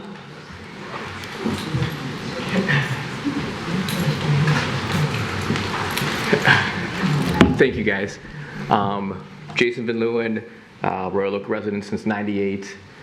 I seriously forget my address because I've only been there for a year now. But 921 North Gainsborough, my main address, or whatever. I'm here for agenda item, what is it, number 12. I just was watching local news today, and I'm like, I gotta come here for number 12. But a couple other things based on people talking. Patricia Peruk, I want to thank her for her service. I pray for her and her family. We should stand with Israel. I'm in support of ranked order voting, ranked order voting, and Arts Beats and Eats, yeah. For 4 days, it's a big inconvenience for our city, but I love it, and it brings money to our city, so I'm all in support of it. Agenda item number 12, $70,000 for 10 high-resolution cameras for protective services. I'm all for it. It's not a violation of civil liberties if it's on public property, if those cameras are on public property, and I think anything that helps protective social services do their job and catch criminals is a good thing. What was I going to say? My parents got divorced when I and my siblings were quite young. Both my parents are not good people. The court system ended up deciding to go with my mom. We would get to stay with my mom. My mom is probably not as good was probably a worse person than my dad. But with those cameras, if my dad were to have decided to try to steal us, that's wrong. It's illegal. So with those cameras, it could have caught my dad, you know, as kids. And like most of the time, when the court system is going to side with women, generally, you know, when it comes to custody disputes and whatnot. And it doesn't make it right for the other parent, who's a male, to try to, you know, let's say they wanted to take their children, to protect their children. It doesn't make it right for them to do that. So like those high resolution cameras would help protective services do their job and catch criminals. They would also, the high resolution cameras, would also like potentially the person who committed suicide, you know, on the structure. I mean, they could be used to help that person before they do that, you know. So I'm all in favor of anything, spending money to help protective services and social services do their job and catch criminals. Thanks. Thanks, Mr. All right, anybody else wish to speak tonight? Going once, going twice. Yes, ma'am.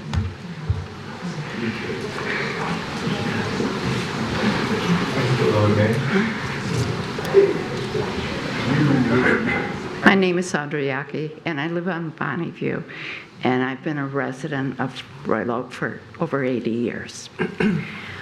I don't understand why you don't push back against developers. The property on 13 Mile Road in Greenfield, nobody ever suggested that the developer maybe 6 apartments where there was adequate parking. Why not?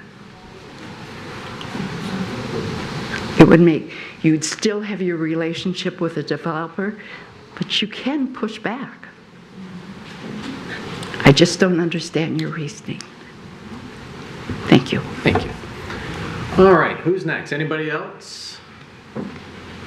Going once, going twice. All right, we're going to close public comment and bring the meeting back to this side of the table, which brings us to the consent agenda. Does anyone wish to pull anything off tonight's consent agenda? Does anyone wish to make a motion on tonight's consent agenda? Commissioner DeBuck. I'll move for removal of the consent agenda as presented. We have motion by Commissioner DeBuck, second by Commissioner Colo. Discussion on the consent agenda. All right, with none. Oh, Commissioner Colo. Thank you, Mr. Mayor. I just want to point out that there is a approval to purchase about 500 trees to expand our tree canopy on this consent agenda tonight. I mean, this is an awesome program. We've done this for a number of years in a row now. What keeps us a Tree City USA, and we're lucky to have a dedicated DPS team. engineering team, all of our city departments. I know Ms. Davis is here. She drew out heat maps of where we have islands in the city that need more trees. Like, we're actively looking at places to put more trees back into our community. And that's been a goal of this commission. Green sustainability has been one of our highest priorities, and we're hitting it. So I want to thank the staff for, once again, another great successful tree program, and I'm looking forward to next spring where we do this again. Third or fourth year in a row that we're doing it twice a year. So just a reminder everyone to water the trees they got also this fall when they get planted. So thank you. Good point, Commissioner Phillip. Any other comments? All right, with that, I'll call for the vote. All those in favor say aye. Aye. Those opposed? Motion passes. All right, that brings us to item 9, the topic du jour, the approval of the September 2023 Traffic Committee resolutions. I see our award-winning professional city engineer, Donahue, sitting over there, prepared to give us an account of the last Citizens Traffic Committee with recommendations. Good evening, Mayor and City Commissioners. Tonight I'm here to present the recommendations from the Royal Oak Citizens Traffic Committee from their September 23rd meeting. I have 5 proposed resolutions for you this evening, and I'll note that the committee voted unanimously on each resolution. I think I will go a little bit out of order, keep you on your toes. I will discuss Northwood last, just because it's a sort of lengthy explanation and discussion. So I'll go over the items B through E, and then I'll come back to item A at the end here. So then I have, find some visual aids here for you. Okay. So starting with item B, this was a revisit of a traffic calming options for Murray Avenue south of Lexington Boulevard. The commission approved the installation of 2 25-mile-per-hour speed limit signs back in August, and also directed staff to prepare an additional traffic calming option that would utilize the use of bump outs. Staff had previously provided options of allowing on-street parking to help with traffic calming, or alternately to install a median island near Thistle, but these options were met with resistance from the neighborhood and ultimately were not approved. So installation of the 3 chicanes, which are shown up here on the screen, is another possibility that we looked at. Installing these 3 chicanes would require the installation of additional drainage structures and sewer piping, and so that ends up bumping this cost up pretty high at $92,000. The day of the meeting, we received a document which was brought up at public comment in support of the changes that was signed by 4 of the 11 homes on Murray, and then also 6 signatures from homes on the street over to the west on Arbor. We did not have anyone come to speak about this at public comment. I will note that the committee did get that typed out letter from the residents. We emailed it to them that afternoon and also brought it up at the table. So the committee did have some concerns, and we heard that from a few public commenters this evening as well, that this is by a high school. People might see this as more of a obstacle course, especially young high school drivers, and concerns that that might have the reverse impact of what we are going for here, is to slow people down. So that's tackled along with the higher cost here, resulted in the committee making the recommendation to leave things as is and to make no changes on Murray. Item 6C is next. This is a speed hump petition for Merrill Avenue west of Coolidge. This road had an 85th percentile speed of 30 miles per hour and 435 vehicles per day. The petitioner did provide a signed petition that had 67% of the residents in favor and 100% of the properties adjacent to the proposed speed humps that are shown here in favor as well. So the Traffic Committee is recommending approval of these 2 speed humps on Merrill. These would be installed sometime next summer, if approved. Item D was a request to look at adding additional guardrail. This is along the west side of Main Street at the northwest corner of 12 Mile and Main. The liquor store right there, that's the G&P Market, noted that they've had vehicles hit their building several times in the past and are worried about worker and customer safety as well as their building. The committee is recommending that we replace the existing guardrail that you see part of it in the picture here on the screen. It's already in poor condition. The rails are split. It looks like it's been hit in the past, so that needs to get replaced. And they're also recommending that we extend that further to the south by about 15 feet, and that would help provide additional protection for the building, but also for pedestrians that might be walking there that don't really have an escape route if a car is coming at them. Staff would need to hire this out for a consultant. It's a little bit of a specialty design when you're looking at guardrails. And then we would bid that to a contractor. This is not in the budget, so we would have to budget that for the following fiscal year, so sometime after July, if approved. The last item, aside from Northwood, was item E. This is a request for a four-way stop at the intersection of Maplewood and Houstonia, which is circled here on the map. This location met the warrant for sight distance. If you're sitting on Maplewood, it's really difficult to see oncoming traffic from Houstonia if cars are parked there. And so the committee is recommending approval of a four-way stop at this location. So we would add the 2 stop signs and then add the all-way plaques to those stop signs there. Okay. Now I will go back to Northwood. Okay, here we go. Do we want to pause and ask questions about at least the ones that have been presented right now and then jump into Northwood? I think that might be a better way, if there's, we can clear the slate. Any questions for Ms. Donahue on the Traffic Committee's recommendations just presented? Commissioner Colo. Thank you, Mr. Mayor. So, Ms. Donahue, I think we have a couple easy ones here. The only question I have, though, is in front of the senior center and the speeding. So we know there's some 85th percentile speeding on that street, right? Like it goes a little bit too fast. Yes. Is there a compromise here between maybe not doing all the chicane options, like maybe doing a bump out just in the middle of the street on the senior center side of the street? Would that potentially slow down, that middle one there? Maybe doing that and a combination, are there any other ideas we could have to slow down traffic? I think if you're going to options listed here, you could do 2 of the 3. I think 1 probably isn't really going to do a whole lot. But if you're causing cars to have to make that movement where you're out of the way and back into the lane, that's the idea behind traffic calming, right? That you're inconvenienced and have to slow down a little bit. So there is the option to do 2 of the 3. And depending on which one it is, the cost is a little bit different as shown on the screen here. So I guess like in your professional, like not guessing here, like what's the best one? If we do 2 out of the 3, what 2 do we choose? Well, I'm always worried about my budget, so I would go with the cheaper of the 2. I don't think that there's like a strong benefit to doing the northern 2 or doing the southern 2. So just seeing that the middle and the northern one is a little bit more cost effective, to me that makes the most sense. Okay. So maybe I'll ask the same question about this project. So you mentioned the slalom effect. I've driven on roads all over the country and in other parts of the world that have similar designs of this, and it slows me right down.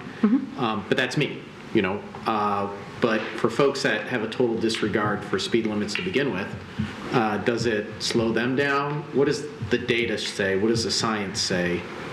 In regards to, it may not slow every driver down, but if it slows, if it decreases speeding by 75%, then that's a win versus 0%.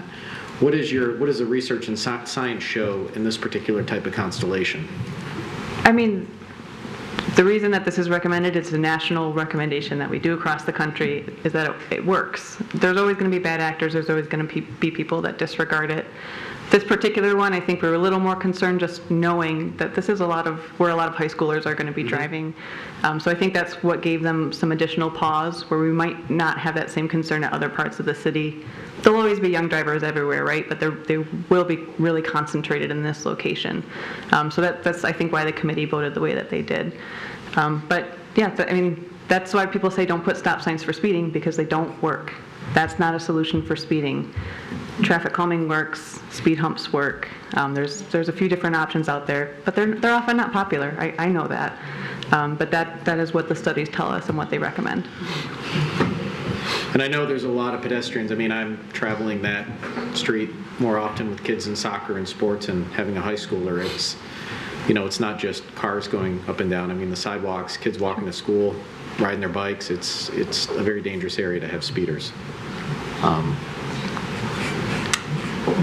I will see if anyone else has any other questions or comments. Commissioner Dubak. So on Moraes, the recommendation is no action for now until we find an alternate solution, or it's either, because I'm with you, the data shows the bump outs are effective. If you make drivers think about an upcoming obstacle, they slow down. That is science, it's a fact. And we heard a lot of anecdotal takes on bump outs, but the engineering shows the bump outs work. So if there's resistance to bump outs, is that there just is no alternate recommendation, and so we leave the status quo on Moraes for now? That is the recommendation, is leave it as is. And that's the recommendation of the traffic committee? Yes. Because folks were opposed to the bump outs but want the traffic to slow down. No, we didn't hear opposition to these layouts. Like the one public comment had mentioned, we got a signed petition that 4 houses were in favor. We did not hear from the others that they were opposed to it. I think the committee was just, nobody came and spoke on it, and they said, well, this is kind of a lot of money to be spending if people aren't feeling as passionate about it as we thought they might be. We heard a lot of comments the first time this came to traffic committee when we had a median island proposed down here at Thistle, and everyone thought that was a terrible idea, and then it wasn't going to work and wasn't going to slow anybody down. So I think they weighed that as well, saying like if they didn't like that, they're probably not going to like this either. But you know, things change. My perception of the committee, right? Like I can't totally speak for them, but that was my perception of the meeting. Understood. Okay. So the neighborhood on Moraes can always come back out and discuss this again, put it back forward with the traffic committee, correct? Yeah, we require 12 months before we'll study and issue a second time, but they can come and do that a year from now. Okay. Commissioner Douglas. Yeah, I'm going to agree with the mayor here, having driven in Europe and seen the use of chicanes and seen how they slow traffic down. I'm going to, I'm going to support the decision of the committee here, but I've advocated at other meetings for using those as a traffic calming tool because I've seen how effective they can be firsthand. Yeah, I mean, this is a little bit of a tough, Commissioner Hunt, did you have, sorry. I would just say I'm inclined to support the recommendation of the street regularly, and it is a very busy street, a street where many people disregard the speed limit. But I do have a question. We're talking about the cost of these two, between doing 2 and 3. I know it's not down to the penny, but do you have any idea what the savings would be instead of doing all 3, of just doing the 2 that you just recommended? Yeah, it's probably kind of hard to read what we're seeing, but I have it here on the monitor. So if we did the southern in the middle, it's 59,000, middle and the northern 72, and if we did all 3, it's 92 is the cost estimate. So there's a savings, not huge, but it, you knock it down a little bit. Okay, thank you. Commissioner Colo. Thank you, Mr. Mayor. I know Commissioner Douglas has recommended this in the past. Is there a temporary solution we could put up in the form of a bollard or something that may not permanently impact the street, but can give us some more data? Like, are these bollards working? Are people slowing down because the roads it's accomplishing the goal of narrowing the road in that area, but not permanent, not, if cost is a concern, if you're doing a lot of work to improve the roads in Royal Oak, right? And if the road millage doesn't pass, a lot of road work comes to a stop. So I see why you're concerned about the cost. Could we potentially put a temporary solution in place to come back and do a TIA study in a year and see if it's been had a positive impact or not? We could try that. I think the only time I've done that since I've worked here at the city is when we were looking at Merrill Avenue and trying out some different things, and boy, did we get a lot of feedback about that. I don't think it's a bad idea. We could certainly try it. I think there's a good chance, like we would just do it with cones, nothing permanent. I think we would see lots of them getting hit probably, or disappearing in the middle of the night when people get fed up with them. But it's something we could try. I like to have things in place at least 6 months before we study it. We could do a little bit shorter for something like this, but. Or you could do like maybe those like in a bike lane in Ferndale, they have the cones that, or the dividers that kind of fold down if you hit them. I think they're probably. The delineators, yeah. Yeah. I mean, those are a little bit more involved. There's the labor to actually drill them and anchor them into the road, which I'm not a big fan of if they're not going to stay, because then we have a bunch of holes in our pavement. But I think we could do something with cones and just keep an eye on it regularly. It's an option. Yeah, I had experience with that on Main Street, cones, and people were confused. Is it construction? What's happening? It's like, no, it's a test. There is a psychological difference, I think. I think for me, this is different. I mean, every street is different. That's why we don't have a one-size-fits-all. I think when we hear about Northwood, it's going to be a little different of a situation here because there are other alternatives that people seem on board with that may curb speeding. In this particular case, we didn't hear or have anybody come out in direct opposition of this proposal, and we notified the neighbors, correct? Mm-hmm. Yes. And we did have, albeit a little late, folks come out and show support for this type of proposal that live in the neighborhood. It's $92,000. That's not a small amount of money, but in the big picture of how many cars travel down this street and how many potential near misses there are, and the fact that there's a tremendous amount of activity there, and this really should be, people are running late to school, late to soccer games. I think that was a very fair point. I can attest that happens quite often in the Fournier household. But to me, I think it's worth a second look at this. If the data and science shows that in this particular constellation, in this particular application, that it will stop speeding, I think we have a responsibility not to necessarily, not go against what the traffic committee said, but they were basing it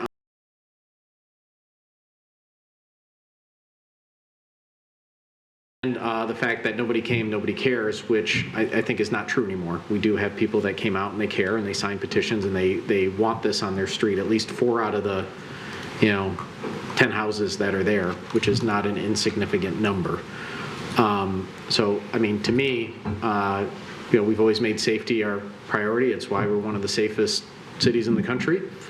And safety just doesn't mean cops catching robbers. It also means walking and biking and all of these other elements that keep people safe and healthy. So I have a little bit of a challenge on this one, only because I think, I appreciate the recommendation of the traffic committee. I think some things have changed. And so I think that's why it's here and we need to consider it.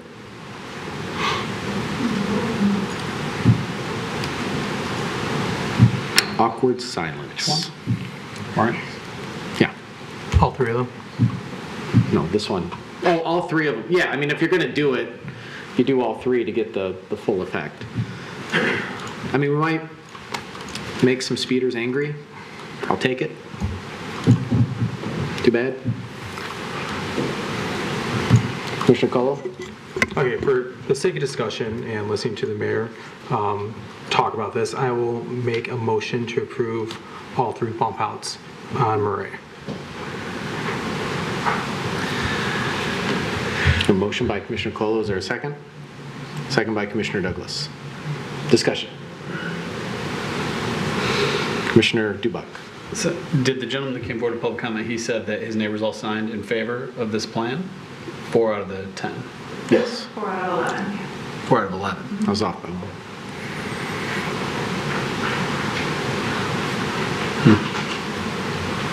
And nobody came out opposed to it. Right.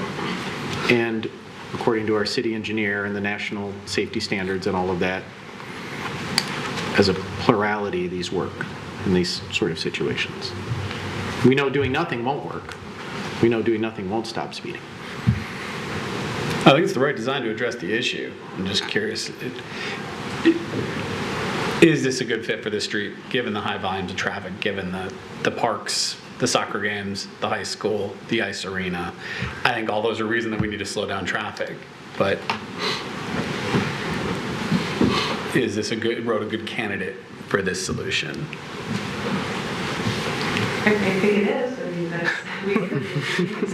It's a very wide road. Most of our streets are only 27 feet wide. I think this one is 35, if I remember right, or 33.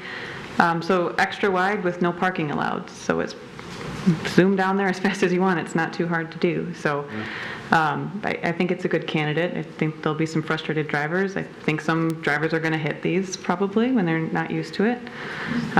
We do have signage there at kind of each post, which I think helps so people see them and don't hit them at night or in the winter.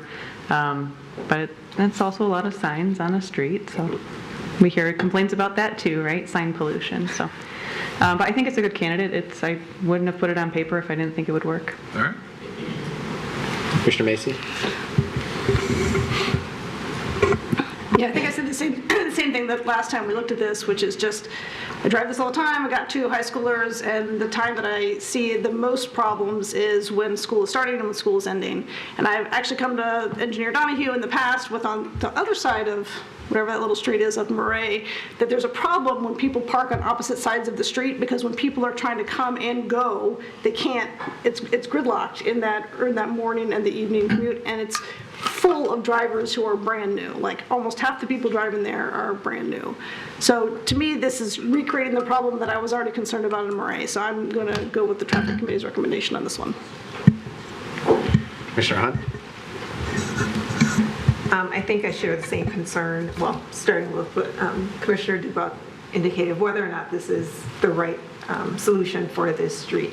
I also share the concern of Commissioner Macy because there are so many newer drivers driving on this street. I feel like with that center bump out, there's going to be a game of chicken at some point, and that really makes me nervous, especially with the speed, the newer drivers, and possibly there's a lot of bikers that use the street because they don't bike on the sidewalk. So yeah, I'm kind of on the fence with this one. Something needs to be done on that street, but I don't know necessarily that this would be the correct solution with all 3. Anybody else? Commissioner Kohler? Yeah, so I'm not sure that this will work on Northwood per se. I think here is a different example with the street being so wide.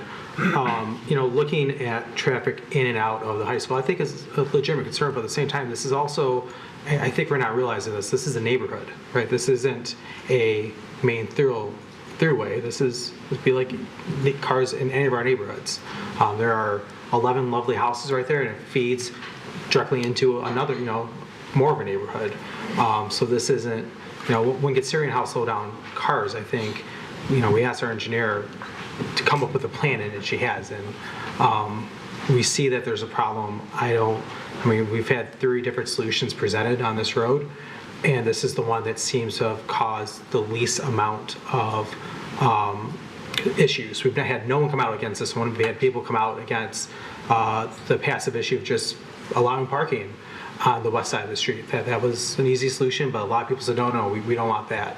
So this is the first solution we've actually seen where people have not come out, but we actually have people come in favor of. So that being said, I think that this might be, after 3 tries, the best solution we're going to find to solve this problem right now.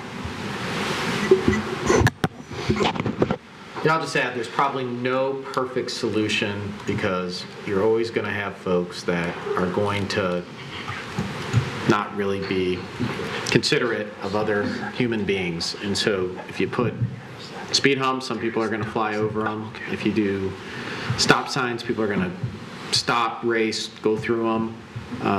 If you do enforcement, they're going to look for enforcement. If you do these sort of bump outs, they're going to do the slalom thing. There's nothing out there that's going to get us to 0, and there's nothing out there that isn't going to come with a trade-off. So we have to evaluate what is is there a real problem? Is it an incident? Is it speculated? Is it a real problem? And I think we have a problem here. I think the city engineer has articulated that in the study. And then what solutions get us to the best outcome, but not 0? You're not going to get 0. Just we're operating the cost of that in terms of financial and in terms of inconvenience or whatever it may be. Commissioner Cole is right. It is a neighborhood. You have people living there, and you have a lot of pedestrian activity. And at some point in time, we're not being innovators on this. This is something that, every solution we look at comes backed by data and science. And again, the data and science doesn't say it's going to prevent all speeders, but it does say it's going to reduce the number of speeding incidents.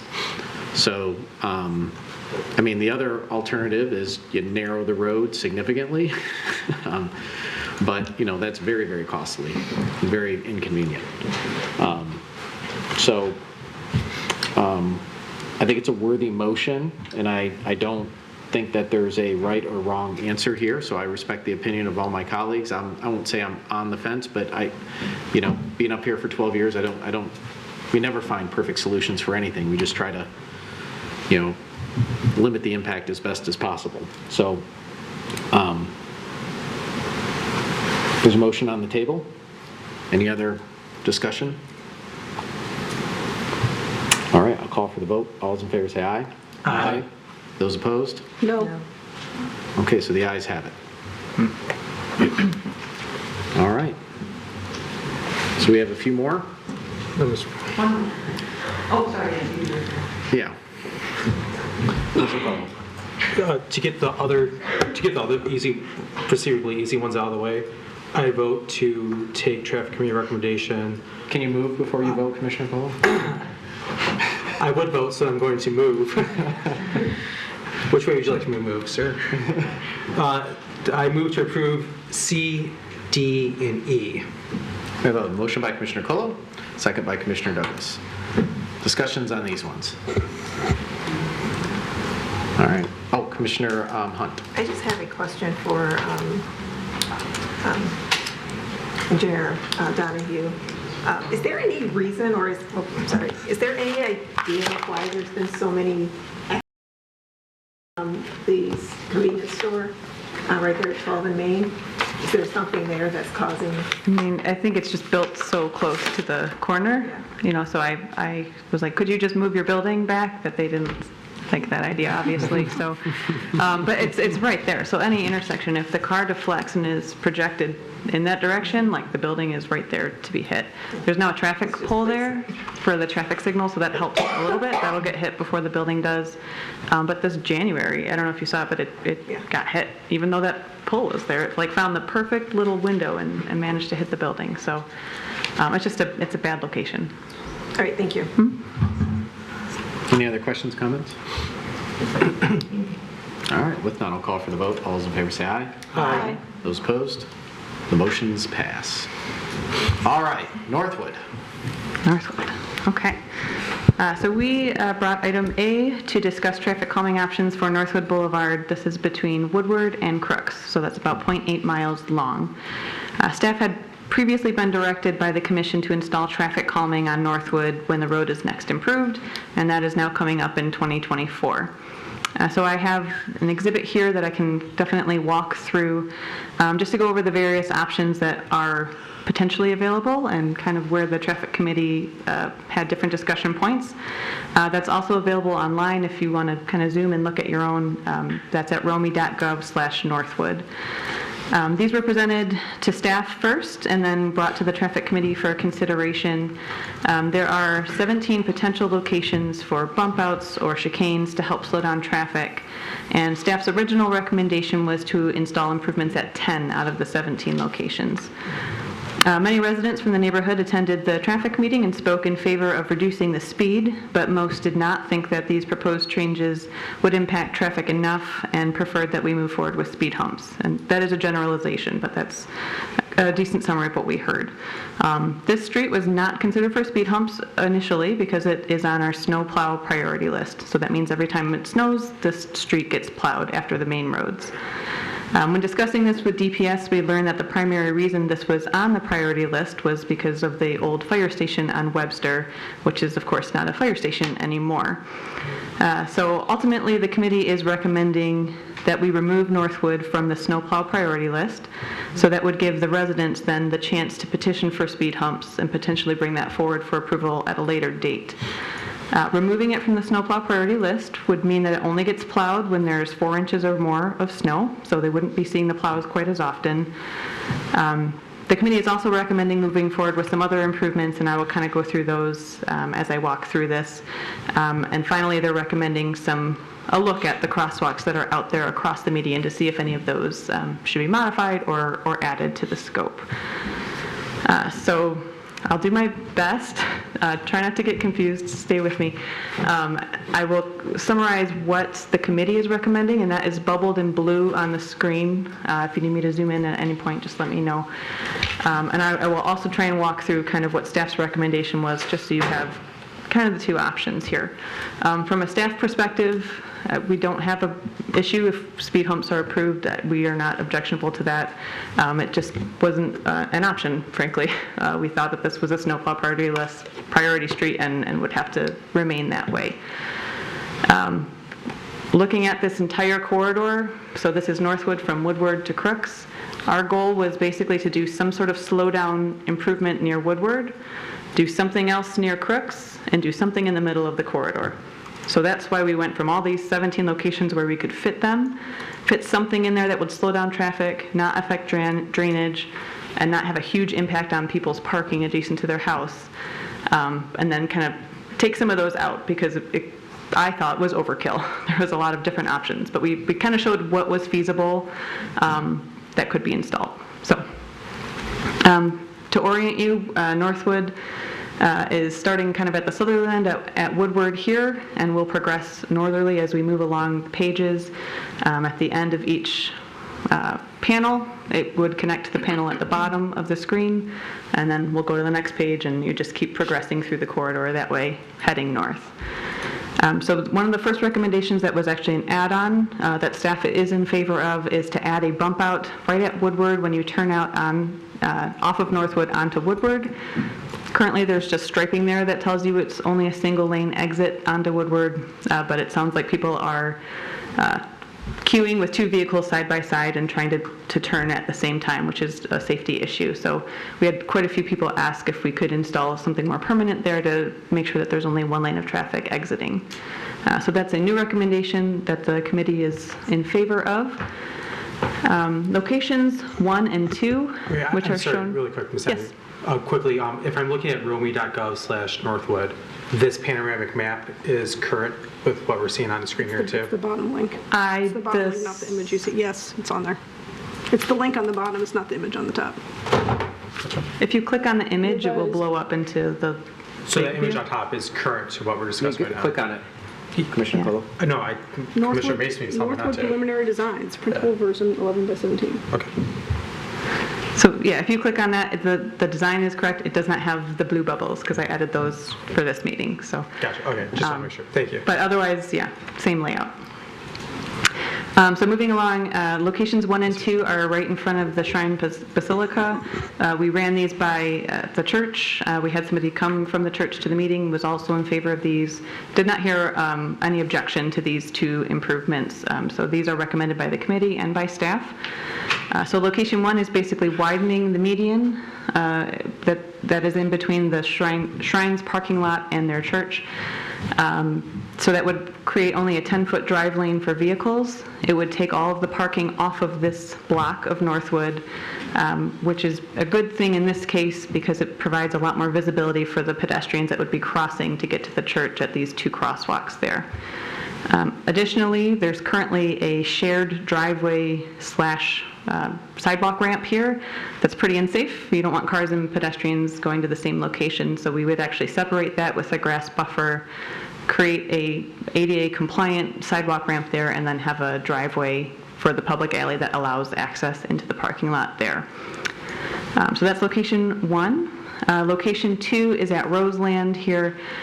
This is really just to help clarify that Northwood continues straight. Right now it's kind of confusing if you're new to the area. It looks like you could maybe go on Roseland and you'd still be on Northwood. If you get what I'm saying, it can be confusing. But the other issue is that it's really easy to speed off of Northwood and shoot right down Roseland. So this would require drivers to slow down, make a right-hand turn onto Roseland. Also provides a little bit more of a drop-off zone for people going to the church and who want to maybe drop off elderly parents, that they would have a larger location to do that with this in place. So moving on to the north, near Linwood here, we have locations 3 and 4. These are just widening out the median, creating a 10-foot drive lane.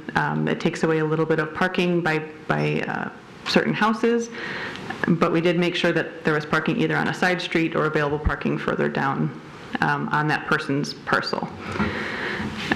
So 3 was recommended by staff.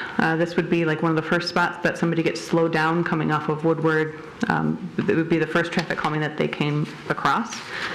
4 was not recommended by staff. It was just one of those extras that we didn't think was needed because we have calming up here at Woodward and there's further calming to the north. Moving along, we have locations 5 and 6, same concept, widening the median, creating a narrow drive lane there. So these are not being recommended by the committee and they were not recommended by staff. Again, just excessive. Location number 7, down here, we're at Sycamore and Northwood. This is very similar to Roseland, creating that right angle turn for drivers to slow them down when they're going off onto Sycamore. Also creating a much shorter distance for pedestrians trying to cross the road because it comes in at such an angle that's a really long distance for a pedestrian to cross, potentially get hit by a car. So it's a little bit safer for pedestrians as well as helping calm down traffic. 8 was not recommended by the committee or staff, just an extra bump out there, but doesn't seem necessary. Location 9, here we're roughly in the middle of the corridor. We're at Maplewood and Lloyd. This is where staff had proposed a chicane. Was an ideal location to do that with. We have a city land here on the north side, no homes, not taking away parking in front of anybody's house. So this was one of staff's recommendation if we went forward with some sort of traffic calming option, creating a 10-foot drive lane that people have to kind of swerve in and out to continue on down Northwood. This is one location where we would look at putting a new crosswalk based on our discussions at the traffic committee meeting, just because there's really no good way to get from the north side here and continue on if you were trying to like walk along Lloyd and continue to the east from here. This would give you the opportunity to do that. Okay, next sheet. Now we're at Glenview. This is where Lloyd continues through from where we were just looking at. Again, this is another potential crosswalk that we'll look at doing to get you from Glenview onto Lloyd Avenue for a safer crossing for pedestrians there. Location 10, another bump out that we felt was excessive and unneeded, so that was not recommended by staff. Location 11 is the other middle of the corridor calming that we were proposing. So 11 was recommended by staff, not recommended by the committee. Again, just that chicane effect where you're swerving in and out. In this location, we had a single parcel on this block that has parking along the Bonneview and Lloyd frontage of the property. So while we are taking away parking in front of that house, it wasn't as big of an impact as it might be on some other blocks. Location 12, this is at Oliver, Bonneview, and Northwood, which currently kind of come together in a somewhat unclear fashion. So we would basically be bumping out the edge of the road there so that you can see the stop sign much more easily. Right now it's tucked way back over by the existing sidewalk. So drivers would see that. It would provide a better separation between Oliver and Bonneview as well. So this is something both the committee and staff are recommending for number 12. Proceeding on, we go under the viaduct, heading towards Galpin here. Number 13, again, just a narrowing that we felt was unnecessary, so that is not in either recommendation. And getting to the end here, location 14, another unnecessary location that we are not recommending. But the remainder from Evergreen to Crooks was within the staff's recommendation. The traffic committee is only recommending that we move forward with item 17. So 15 was a pinch point to help slow down traffic that might be trying to zoom off and get to Crooks and leave the neighborhood. And then location 16 is another chicane effect where people coming off of Crooks have a couple of impediments to help slow them down.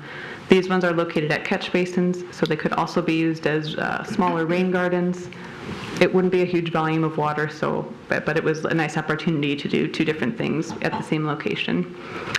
And then finally at Crooks, this is very similar to what I had discussed for Woodward, basically creating a bump out so that only one car can come up to Crooks and make a turn. Whereas right now people are trying to turn left and turn right at the same time next to each other, and we've seen an accident history there and heard quite a few complaints from residents about that as well.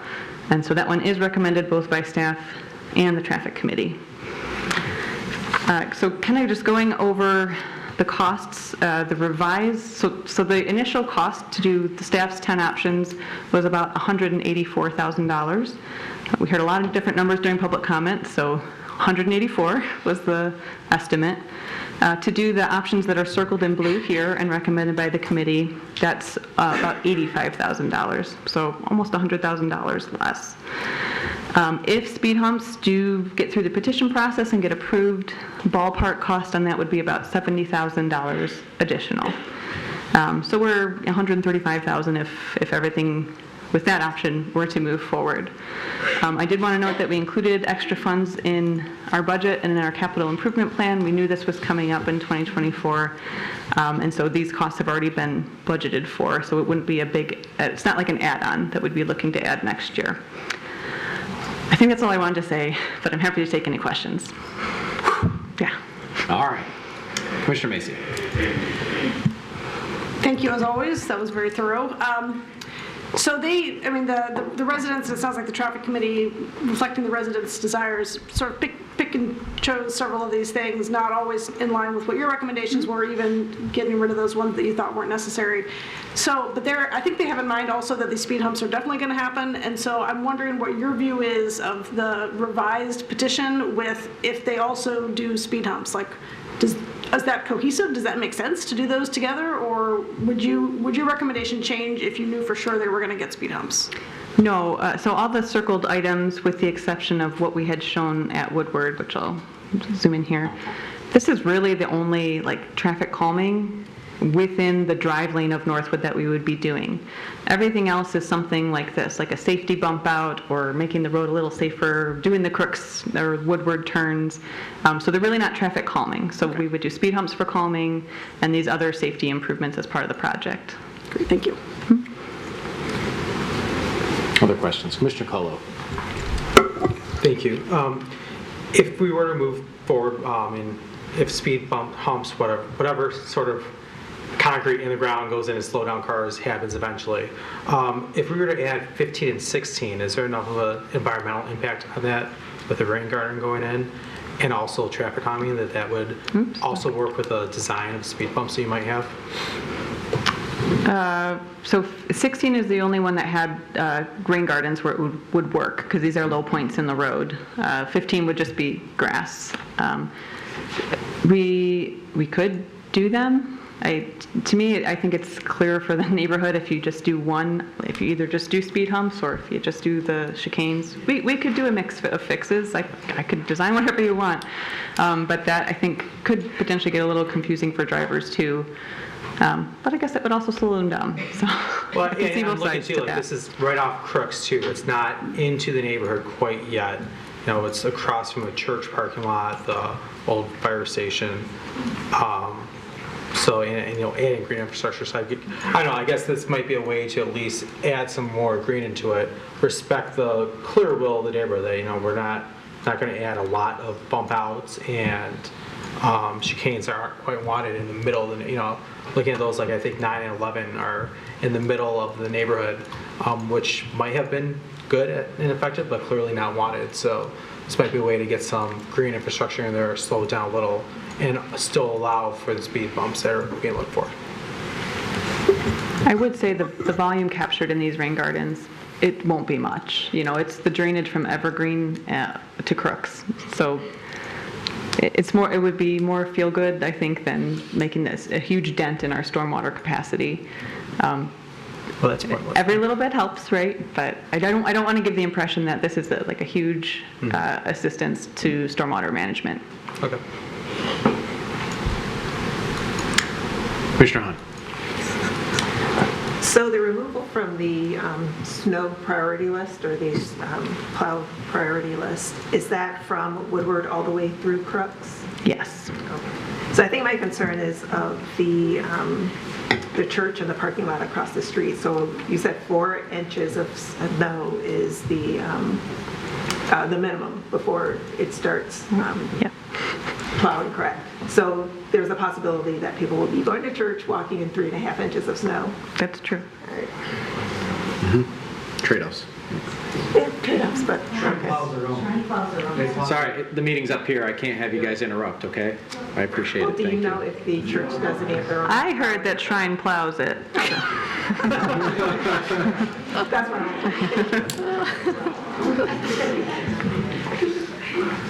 All right. Oh, Commissioner Douglas.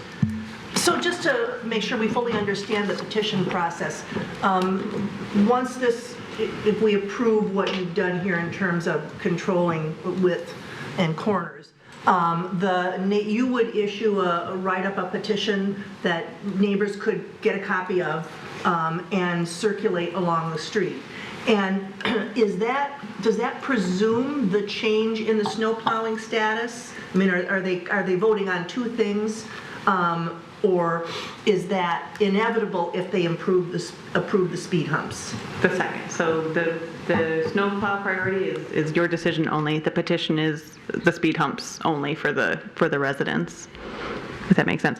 So we do have one resident who's already volunteered to circulate the petition, so we've already been in contact. So if this is approved, I'll go back to the drawing board tomorrow, come up with some speed hump locations. It does take like a couple weeks to get through all of that, so I don't want to give the impression that it will be ready right away. But probably a couple weeks, we would create that petition, send it to the petitioner, and then it's kind of in their hands from there on. Very good, thank you. Mm-hmm. All right, any other questions? We'll go with Commissioner Hunt and then Commissioner Douglas. I have a question for Chief Moore, if you don't mind. When we were talking about speed humps and traffic bump outs and all, is there ever an issue with your department being able to respond to emergencies or anything because of these narrower roads? No. So you don't see a reduction in time for responses or anything? No, there wouldn't be any change in response times or access or anything like that for us. All right, thank you. My only question, we didn't talk about it too much, is number 3, which is by Woodward. And maybe you could elaborate a little bit more on that pinch point, because what intrigues me about it is when I think about people coming off Woodward, they're going off a road that's 45 miles an hour, many lanes across, perception of speed, and then the next street they're getting on is a boulevard that looks, also somewhat wide despite having potentially speed humps on it. Is that, how strongly did you feel about that recommendation regarding number 3 and its effectiveness to kind of immediately alert drivers, hey, this is a neighborhood, slow down, and especially if there's going to be speed humps, installed, maybe, it sounds like, I don't know, can't predict the future. Is that how would that impact that situation? Would we have people flying off Woodward if we didn't put number 3 in, and then boom, people are out on their front porch watching people spark it up on their undercarriage? Or kind of walk me through number 3 a little bit. We didn't talk, it was part of your recommendation, we didn't talk too much about it, so I'd like to know more. Sure. So my thought is you come off of Woodward, you're going around a bend, that in itself is traffic calming, right? So you're kind of slowing down, and then you hit the street section, and that's, I think, where drivers might be more incentivized to just speed up and start speeding down the road. And that was the reason why we put something here where number 3 is located, so that you are kind of cued in right away that something is different here. This is a residential neighborhood. I think a speed hump does the exact same thing. So whether it's this or a speed hump, okay. I wouldn't have an issue either way. Okay, so we could put a speed hump at that location and avert having to do a little median modification. Okay. All right. I've been to Northwood. I've been invited by neighbors over the years to check out the speeding situation, to talk to folks, and it's clearly an issue there. It's undeniable that there are speeding issues. And I talked, I think even last summer, Ms. Donahue, we said, well, what can we do? And we knew that in 2024 we were going to have road design changes, so this is a good opportunity. We talked to Chief Moore. I know the police department. We had lots of conversations about enforcement, and we got 212 miles of road in the city. We don't have 212 officers to park a vehicle on every road, every rush hour. But they enforce where they can, how they can, and we don't catch every speeder in the city, but we try to do what we can do to keep it manageable. But you don't want to have, if you had a choice between catching people speeding or just people not speeding. I think, people on Northwood Boulevard would prefer to have people just not speed. I don't think any solution we go with, whether it's bumps or humps, that sounds weird coming out of my mouth. I'd like to retract that from the statement. Regardless of what you have, you're always going to have trade-offs, right? I think that there's, unlike maybe Mariah Avenue, there's, some legitimate concerns people brought up about aesthetics, about, parking and things of that nature. This is a different driving pattern than a lot of other streets. And so, the challenges or the risk, I'll say, is that I think, talking to the city engineer, that speed humps are effective. We have one on Gardenia. It slows me down when I'm dropping my son off at somebody's house. The challenge is, though, that you get one bite at the apple here, and if we don't go with the bump outs, then, it's up to the neighbors to decide, if they want the speed humps, which will be effective. And if that fails, then, we're left with enforcement. And enforcement can work, but it's not as good as calming measures that we see here. So that's up to the neighborhood, to the petitioners, to the folks on Northwood to really, if the direction of this commission is to take the recommendation of the traffic committee, which was, I think, we had a lot of participation, unlike the previous one. I think that you have to go to work and really get everybody involved and have them understand the situation. And there's trade-offs with speed humps. I mean, they're not, it still moves, your struts and shocks and springs on your cars. But again, it's a trade-off to keep people safe, to keep animals safe, to keep kids safe. I think that the message has been clear from the neighborhood. But yeah. I can't make motions. Commissioner Douglas. I can. Very well. Yes, I move approval of item number, or is it number 1, number A, as presented by the Traffic Committee and staff. Okay, the motion by Commissioner Douglas, second by Commissioner Macy. Discussion. I'll just, in that recommendation, I got to look at it again. Does that's just the recommendation from the traffic committee? Does that include any sort of resolution to deprioritize the road from? Okay, all right. Got a lot of stuff open here. Okay, perfect. All right. Any discussion on Commissioner Colo? Yes, Mr. Mayor. Maybe I heard this wrong from Ms. Donahue, but did we say number 3 was also included in your recommendation? It was not. It was not. Okay. I think in my question, she answered that the speed hump would effectively negate the same thing. Okay. If you're going with speed, go with 1. Got it. All right, any other discussion? All right, I'll call for the vote. All those in favor say aye. Aye. Those opposed? Motion passes. All right, so now the folks of Northwood petition circulators, we've done the first step, which is unwind the priority 1. So now the petition can be made available. It's going to take a little bit of time to write it up because we just don't want to willy-nilly send something out there. We want people to see what where the placement of these bumps would be and all of this. So that takes engineering effort. And as much as we'd love to stop, drop, and work on it, it's part of a daily routine that our engineering department will have. That Ms. Donahue says, a couple weeks?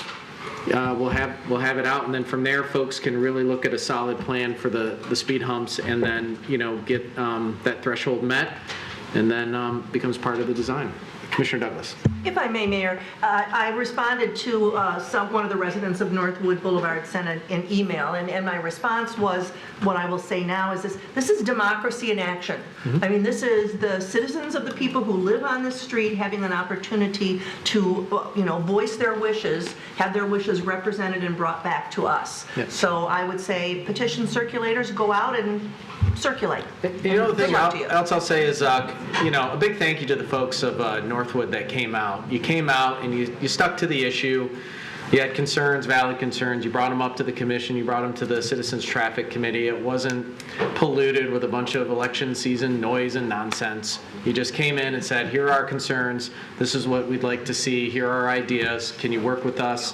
And, you know, that's the way things are supposed to be done. I'm just grateful that you took advantage of the opportunity and did it the right way. And, you know, you should be applauded for that. So. All right. Oh, Commissioner Colo. Thank you, Mr. Mayor. You know, you mentioned election season noise and nonsense. I just want to point out again that the road millage that's coming up does stuff like fix these roads, right? Like Northwood Boulevard there's potholes all over it. And we still have made about 52 miles of major roads in the city that we're trying to fix. And it goes through this exact same process where it goes to the traffic committee, the engineer, they look at it and evaluate these roads that are in dire need of reconstruction, and we use these funds. So, you know, thank you to the citizens who voted for it before, and hopefully we vote for it again so we can continue to fix all these roads in town. And sidewalks. And yeah, we're going to do sidewalks, and we have to maintain them. So it'd be a darn shame to fix the last 10 years of roads and then just stop looking at them, because they'll deteriorate and be these potholes and craters all over again. All right. We'll stop opining and lecturing the residents that probably know more than us about Northwood. But yeah, appreciate you guys, and thanks for coming out. And thank you most importantly for expressing your voice. We do need to hear from you, and I think you made all valid points, so thank you. All right. We'll give a second here for the room to clear before we move on to the next topic.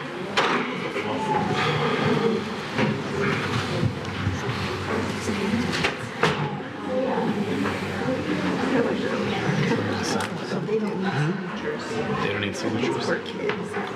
Do you guys need any signatures for your work, or are you good? All right, we'll take a quick pause in the meeting. Autograph session. All right, I don't know if my signature works. Commissioner Macy, you can trust her more than me. True story. Come on over here.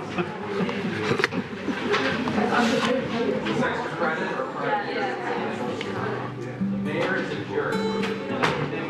You gotta sign it, doesn't matter what they wrote. When will this meeting be over? It's so boring. When I grow up, I definitely don't want to be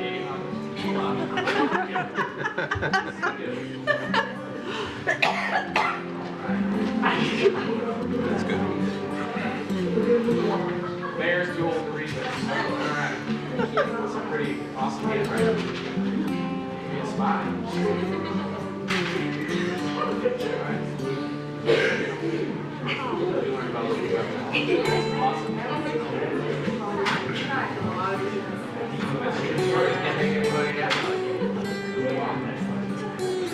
All right. Oh, wow.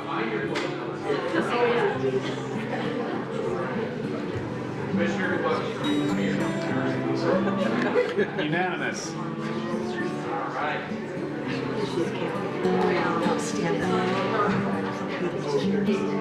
Yeah.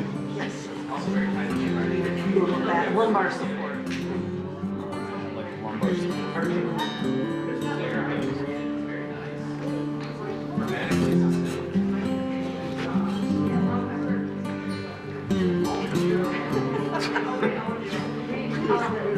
This is being televised. What's that? Oh, yeah. Over there.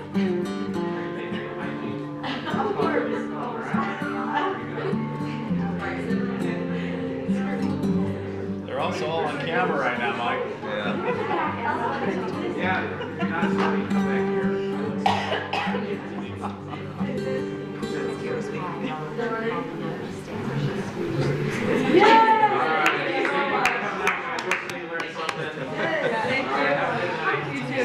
Remember, when you're 18, run for office, join committees. We need a lot of young voices. Actually,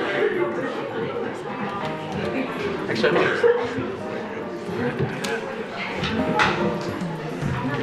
going to use my phone. Did you get that installed? I did. It's good. Although we can only afford plating. No one has ever. Everything except on these microphones, by the way.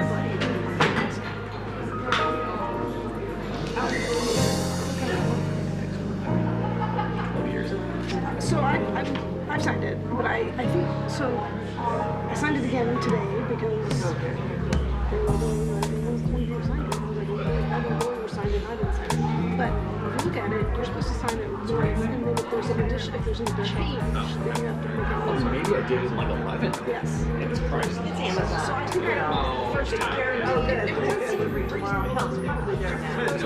Every time. Yeah. But literally nothing's changed for me. So anyway, I just, okay, I did it. Yeah. Well, so we all own our house, right? But like, it's, yeah, no problem. So like, you could have like three houses around there. That could be fun. Sure. You could own a business. So you oh yeah, that's what I mean. I get down. I thought Obviously, the last meeting is just I. Yes. You have residents, like. No, I'm back for those. So the down's my residence. Other than all my friends and family, they're single citizens, that big.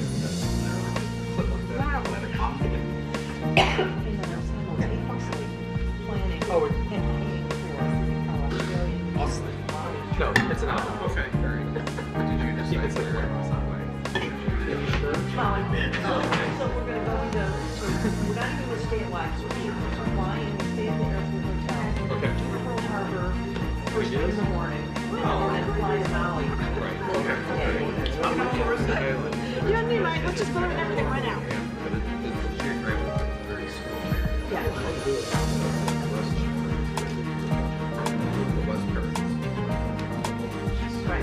All right, I'm gonna call us back together. Got a couple more pressing issues to take care of. The next agenda item is a notice of Center Street parking structure elevator repairs. Is that going to be Mr. Filipski? That'll be me. All right. Good evening, Mayor Fournier and City Commissioners. This item is more of an informational item, so fortunately, maybe no tough decisions to be made on this one, at least not tonight. But we wanted to make you aware of the situation with the elevator at 300 South Center Street, also known as the old parking structure, the old Center Street structure. The one elevator that services it is out of commission. The hydraulic cylinder that lifts it from floor to floor has completely failed. Working with our maintenance company, Kone, they provided us a quote to make the appropriate repairs, and that's what's included in the report. As you can see, the repairs go anywhere from $100,000 north to more than $250,000, depending on the method we might take to repair this. And so we sought that work. We want to bring this here. There's money that we budgeted, or at least identified in the capital improvement plan, which was subsequently funded thanks to Helena Scott's office, $600,000 worth of that.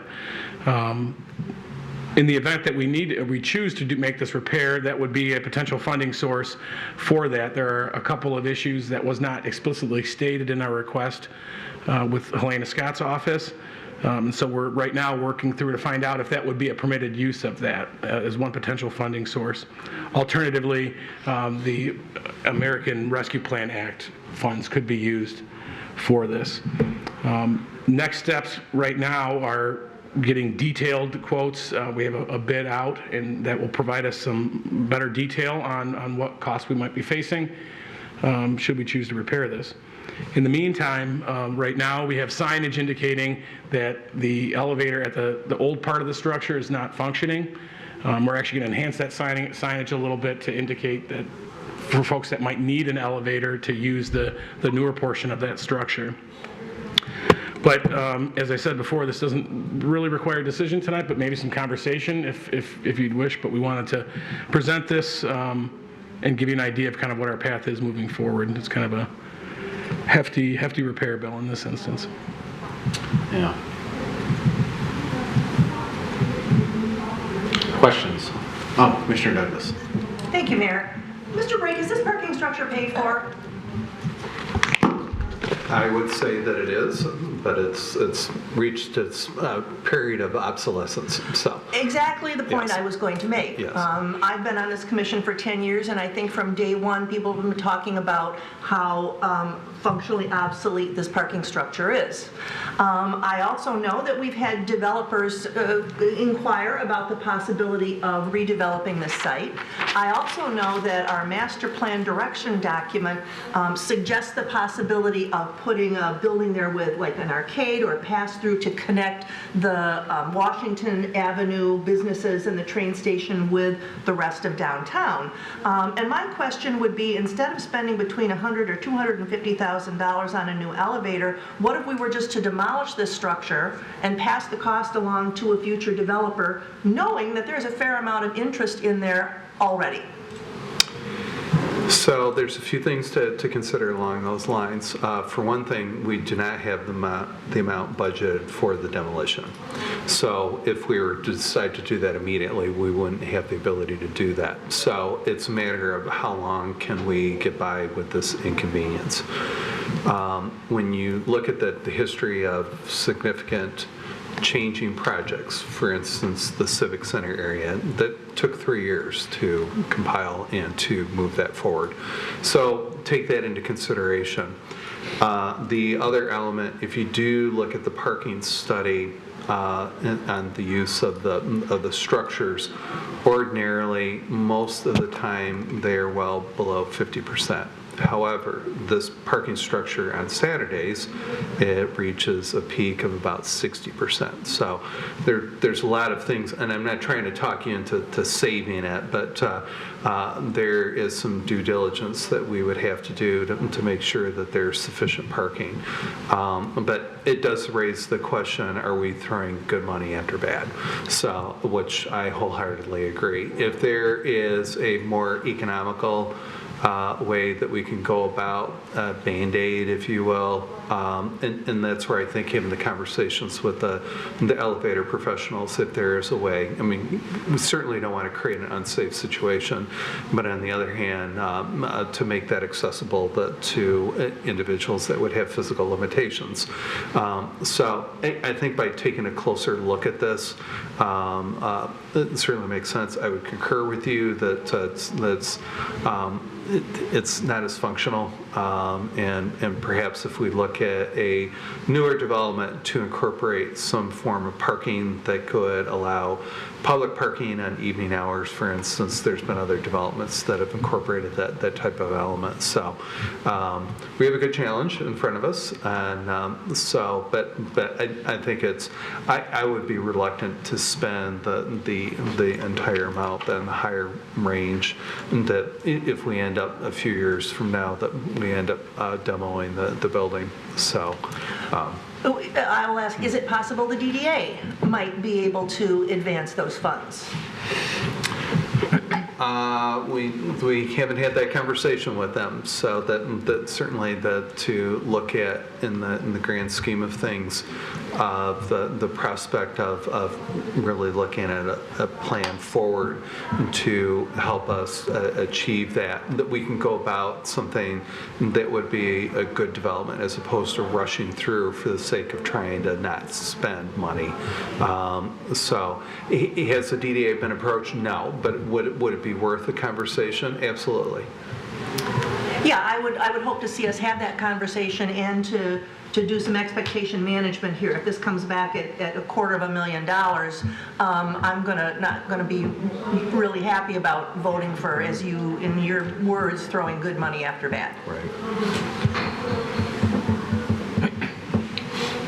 Commissioner Macy had her hand up, but did you? Okay, Commissioner Cole. Thank you, Mr. Mayor. I guess my question is more for the DPS and building team. In the meantime, as you figure out whatever is going to happen here, we do have a parking structure that doesn't have a working elevator, right? Mr. Phillips, we talked a little bit earlier today about the handicap spots inside of the structure. Is there a way to possibly restripe some of the first floor spots so we have more accessible parking on the first floor, as it's kind of becoming useless on the third, second, fourth, fifth, sixth, seventh floor right now? Yeah, I did. In subsequent to our conversation, I did speak with Mr. Exley, who has also explored that option. That is a possibility. However, per the attorney's office, as I understand, it's not so cut and dry as a matter of painting blue stripes. There are some other considerations that we have to make in order to do that, and so we'd want to make sure we were on the right side of that, but assuming that we could do that and be on the right side, yeah, that's something we could do as an interim solution. Okay. So as we send this out to RFP, we've heard that there's no big contracts in the city. Well, of course we bid out contracts. This is hundreds of thousands of dollars in work that we're going to bid out. That's going out to bid in this process, but we're talking weeks to, even the parts alone for the bandage approach is a 3-month process to get the materials in. So if your department and the legal department, law department can work in the meantime to figure out how we can restripe, change lengths, etc. on some of these first floor spots, I think that'd be a good benefit to the residents. Yeah, I actually like that idea, Commissioner Colo. I think it makes a lot of sense, and I think we'll learn something from it too, because we debated the merits of where we put accessible parking spots when we built the new garage. You put them along the elevators, or do you put them on the main floor? And I think, like, if the answer is, look, man, we can't get a part, and so if you want to park in this area, and you're able-bodied and you can do the steps, highly suggest you do. If you're not able-bodied or you have a placard, and then you can park and be at least, it's not ideal, but it accommodates at least the inability to even find components for an elevator of this vintage. It stinks. Like, I don't want to have to go out and spend $250,000, $260,000, or $100,000 to fix an elevator, but part of being a professional organization is sometimes,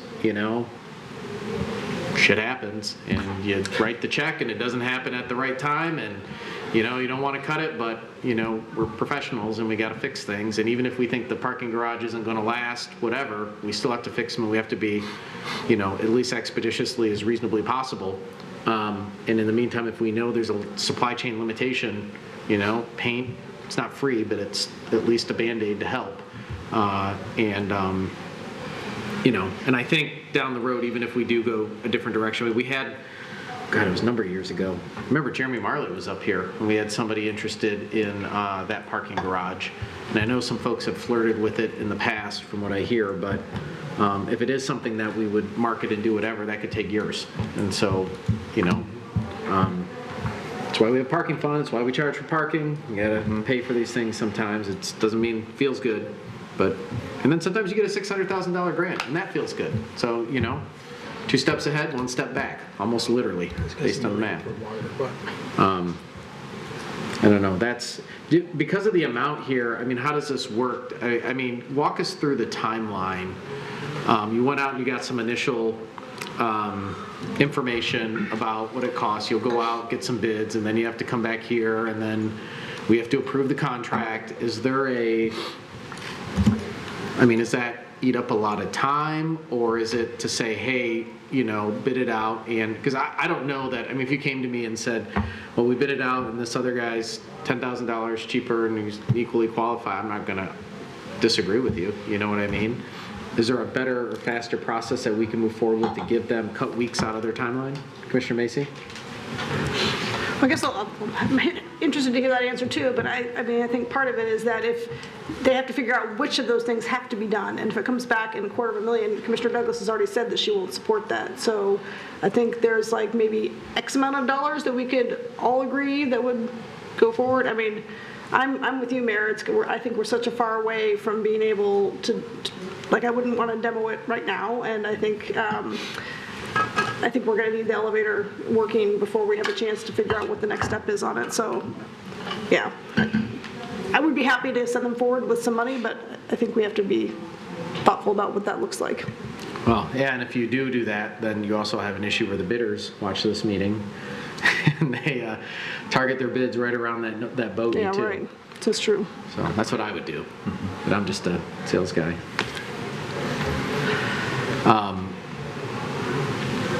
Gentlemen, so tell us in an ideal world, within the boundaries of the law and the spirit of this body, what would you like in order to, because I imagine you guys would want it fixed sooner as opposed to later too. We would, yeah, for the inconvenience of it.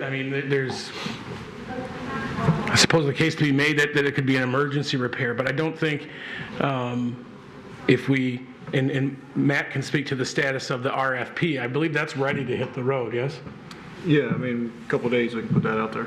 Okay. So if it's posted for a week or two, that lines us up with the next city commission meeting. I don't think if we try to, I don't think we can shave much time off it, but I still think we can turn it around relatively quickly.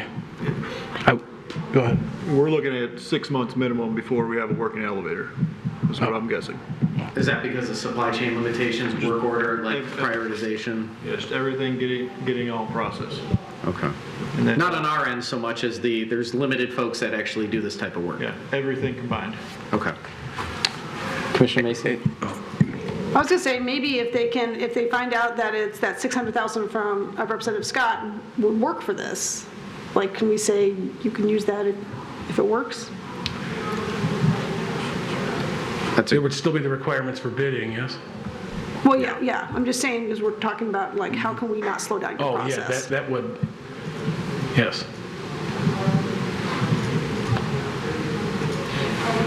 Commissioner Colo. I guess I don't see if we're adding that much value to the whole the 6-month process. If it's like a week delay for us just to get the documents, it's in the charter that we approve anything over 25 anyway. So I think it might just be easier at this point to keep on our usual purchase policies, and not. I mean, I understand where you're coming from, but this could also give us some time to have that conversation. Maybe this is something that the DDA would be happy to pay for as improvement to the downtown that so many of their businesses and importantly their employees rely on for parking. So I think there's a lot of work we could do in the meantime to figure out where that money is coming from. But I don't think it does not sound like a delay of a week or two is going to really change the projection of when this is being fixed. Yeah, it's not like this could be fixed in 4 weeks or 2 weeks. It's going to be months. And then maybe that's part of the RFP is like that's a critical thing. What is your timing? And then you might have bids that vary a little bit, and maybe we have more of a, like if someone says I can be there tomorrow, but it's a little bit more, okay, let's do it. You know what I mean? If they're all like 6 months out and, you know, all the same price and the one's a little lower and qualified, we go with that one. But I think it'd be interesting to really, on your RFP, focus on the timing, what needs to be done and what the timing is, because I think that's a factor for us. And then I think, in the meantime, does it make sense between now and then? I mean, do you put up a sign that says like first floor? It's already up there for accessible parking only? Yeah, well, right now, we indicate that the elevator is broken, and then we're revising the signage to more directly point people towards the newer section of the structure, which has 2 functioning elevators. But does it make sense on some of those, because going way over there, parking way over here could make a difference for somebody that has a disability? Do we, even if we don't restripe them, can we put like a temporary sign that says like these spots right here, like a blue ribbon, these are reserved for... Yeah. Well, I guess the problem that you have is they're not like via a van. It's way different. Correct. Yeah, that's the issue, because you got to paint them differently. Yep. Correct. And there has to be overhead clearance and then clearance to either side. Yeah, there's a whole ADA standards with all that. Yeah. And that's part of the reason with just, they had the foresight to look at restriping some and making it more accessible closer to on the ground floor, but the problem is the slope too. And so if it's too sloped and it's not ADA compliant, then you're in and we trouble. stripe it and somebody gets hurt, then we're in trouble. So, and that's what we talked about today, as a matter of fact. So, great idea. It's just we got to find flat areas to do it, and I'm not sure there's a lot of flat areas to do that in that structure. What we can do is give you just, the go-ahead to whatever decision you think is best in your discretion, whether you can do that in 1 week, 2 weeks, whatever it may be. I don't know that we need to approve a plan, like wherever it works, we trust you, to help give some relief until we know what the repair schedule is. I think staff can have that autonomy. I don't think we get to vote on that. Okay. All right. Anything else you guys need to deal with this complicated issue? Nope, I think we have some clarity, some understanding, and we'll move forward with that, and we'll talk about it again at some point once the bidding process is complete. All right, well, thank you for escalating. Elevating is what you mean. Have a good night. Sorry, I didn't mean to push your buttons. I need to rise to a higher level. Oh, here we go. Get to the last round. We have some joke capacity there. All right, the next agenda item, review of boards and commission attendance ordinance, first reading. I feel that Ms. Barkman is just going to handle this, or are you going to kick it off, Mr. Brake or Mr. Grachowski? I never know. I was handed to Ms. Barkman, but I'm not sure if anyone has any comments before. No, since this issue's been covered before, I'll defer to Ms. Barkman. Ms. Barkman. Good evening, Mayor and Commissioners. This item is back before you at the last meeting. We tabled this item so that staff could work on some changes. So the only change that you're really looking at here deals with the opportunity for members who are approaching that absence or know that they will be reaching that because maybe they have a medical issue or something, and would be otherwise meeting their 2 in a row, 3 in a calendar year. They have the opportunity to proactively approach the staff liaison of their board and the city clerk to be able to address their situation more proactively. So we added that provision in here for you, and this is the first reading for your consideration. Mr. Mayor, if I would, we also added a provision that basically determines that if the appointments committee determines there's good cause to exist, if this attendance ordinances triggers a review by the attendance committee, or lack of attendance by the member triggers review by the attendance committee, they'll determine whether or not the prior shall be counted as absence for purposes of moving forward. You recall at the last meeting we talked about whether or not it would constitute a reset or not. So that is baked into item EE. It's horribly numbered, but that is under EE. Okay. So that was added as well in addition to the prior notice provision that the commission. So I believe we incorporated the commission's desires into this draft for your consideration. Thank you. We'll go with Commissioner Colo, then Commissioner Douglas. Just looking at EE, there's actually EEE also. It looks like oh my gosh, we need an F. Oh, it actually should be right.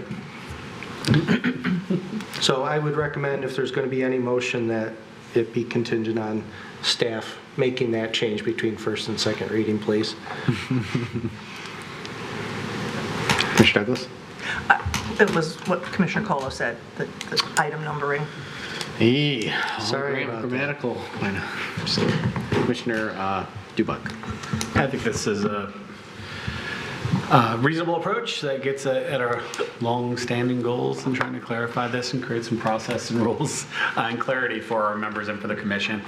One question is, upon appointment, whose responsibility is it, and how do we go about ensuring members understand this policy? Will they receive a very simple one-pager on this? Just send them a copy of the ordinance. Of the ordinance. Yes, so one of the things that I do with my boards is I work very proactively with them about their attendance as well. So that way they always kind of know where they stand as we do some training moving forward with our boards and commission staff liaisons. We'll be doing some more coaching around this is what the new ordinance is, this is how you want to track it, this is the expectation. And hopefully that will help spur some of those conversations, because I know sometimes my members are like, where am I? What's my number that they're trying to kind of get to, basically. So sometimes they lose track of that. Okay. I think the policy's sound. I think it's just a matter of making sure people understand and know what's their appointment. So I'll move for approval. Motion by Commissioner Dubuck. Is there a second? Second by Commissioner Douglas. Discussion? Commissioner Colo. Just to Commissioner Dubuck's point, I know it seems like a year ago, 2 years ago, when we started talking about this. We also talked about an orientation process too. I'm looking at the notes. We were going to put together an orientation packet for onboarding. So I assume that this would also be included. Hopefully that is kind of one of the next phases we get to. Yes, I'm trying to move through the legislative phase of this whole process, and then we get to the orientation, which hopefully maybe coincides with the next round of appointments. Perfect. Thank you. Commissioner Dubuck. And just for clarity, my motion does include correcting the typo of the double E's in section E. Double E's, all right. Thanks. All right. I'm going to begrudgingly vote yes on this because I think, the merits of it are okay. I have some issues with the sort of the strictness of it, but I do like the addition of the first D, which is, giving some, discretion to the appointments board, which is really what I want, because every situation is a little unique and different. I guess we can change it down the road if it results in, having vacancies on the boards. I know some boards are impacted by absences more than others. Of course, I don't sit on all the boards, so I don't know all the issues of every board. We'll see where it goes, and if we have to tweak it again, we can tweak it again. That's the good thing about this. It's a living, breathing creature. So, and I just want to reserve the right to say, oh, I was right, just in case. I hope I'm wrong, but I always want to reserve a little bit. All right, so I'll call for the vote. All those in favor say aye. Aye. Those opposed, motion passes. All right. Thank you. This brings us to number 12, approval to purchase Flock automated license plate recognition cameras. I see Chief Moore is over there. I imagine he's going to kick us off. Yeah, thank you, Mayor and members of the Commission. As part of this year's recommended budget, the Police Department submitted a capital improvement request to purchase automatic license plate recognition cameras. They're also referred to as ALPR cameras. This CIP request was approved when the budget was formally adopted. Essentially, what ALPR cameras are infrastructure-free cameras that capture computer-readable license plate images and vehicles, not occupants. And this technology becomes a force multiplier for law enforcement and really helps us solve crime. These cameras provide real-time alerts when vehicles are either stolen, associated with a known suspect, or involved in crimes. And they can even determine which vehicles were at the scene of a crime.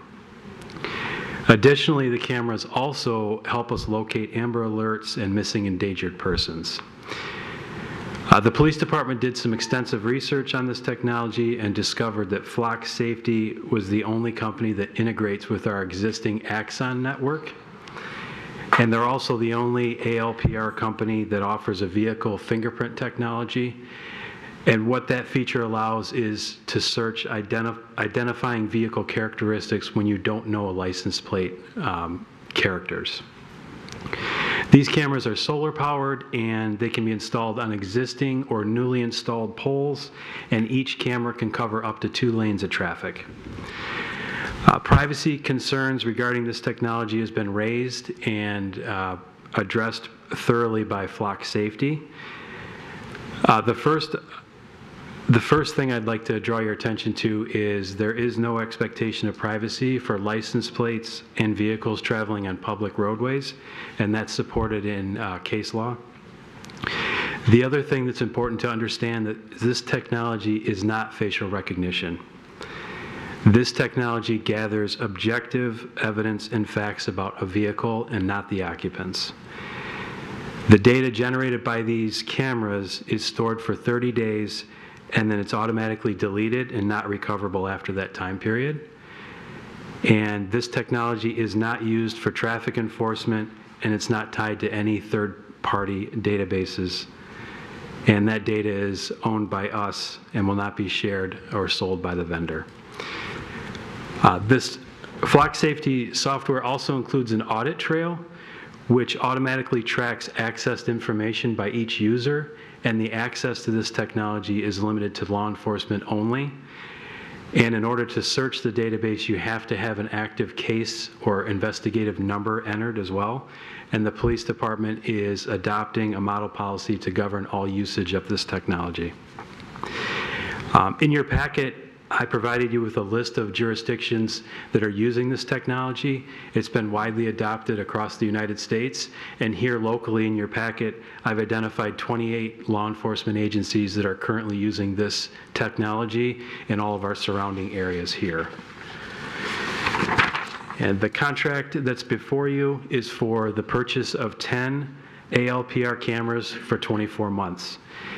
And the year one costs include the cameras themselves, installation, and the implementation fees for a total of $40,500. And the recurring costs beginning at that second year are $30,000. So the total amount of this 2-year contract is $70,500, and I've also included a sole source letter for your consideration. So before you this evening are 2 recommended resolutions, and I'd be happy to take any questions from you this evening. Questions? Commissioner Colo. Thank you, Mr. Mayor, and Chief, thank you for putting this together. You know, this is a tool that definitely has potential to help you and your team and the police work of the city. I think that there's probably some questions to be had about a little bit more about the contract itself, about how the system works, and I think it'd be appropriate to ask the city attorney to put together a legal opinion on this to provide to us for consideration before we move to any next step. So I move tonight for the city attorney to provide the city commission with a legal opinion on the system. We have a motion by Commissioner Colo. Is there a second? Second by Commissioner Macy. All right. Discussion. Commissioner Hunt. I would just say, in addition to the legal opinion, I know Chief Moore indicated that there was a model policy that that's out there that your team would be following. Do you have that model policy? Is that something that could be shared? We have the model policy from the IACP, and we've also gathered local policies that govern the usage as well to contrast that to make sure it is an accredited policy. I don't want to adopt something that goes against us being recently accredited, so I want to make sure we have the best policy that's out there. So is that something that's shareable? Are you asking for a final draft of it, or? It's not in final form yet. It's not finalized yet, no. Understood. Understood. Thank you. Commissioner Douglas. Well, I had a question not relevant to the motion that suddenly popped up. May I ask that question now? Or do we need to resolve this issue before I ask my question? The chair approves deviation if required for So Commissioner I Douglas. thought I heard you, did I hear you say that the system can also help identify where it didn't see the license plate, it can still identify characteristics of the vehicle? Or did I mishear that? Yes, if you know make, model, color, luggage rack, identifying characteristics, you can search those parameters if you don't know a license plate. How do you narrow that down? You would narrow down by time and place, so specific to a crime scene, vehicles that match that description and a certain date or time. That's how you would narrow that search. Oh, okay, I'm sorry, I'm trying to visualize this. So if a blue Honda Civic was near then you're going to look for blue Honda Civics, or you're going to look for another camera where you can see the license plate? If you, in your scenario, if you knew that you were looking for a blue Honda Civic but you didn't have a license plate, you could search those characteristics in the area for that date and time to see if there are any vehicles in the area that match those descriptors. That matched it, and where you could see the license plate? Correct. Okay, all right, thank you.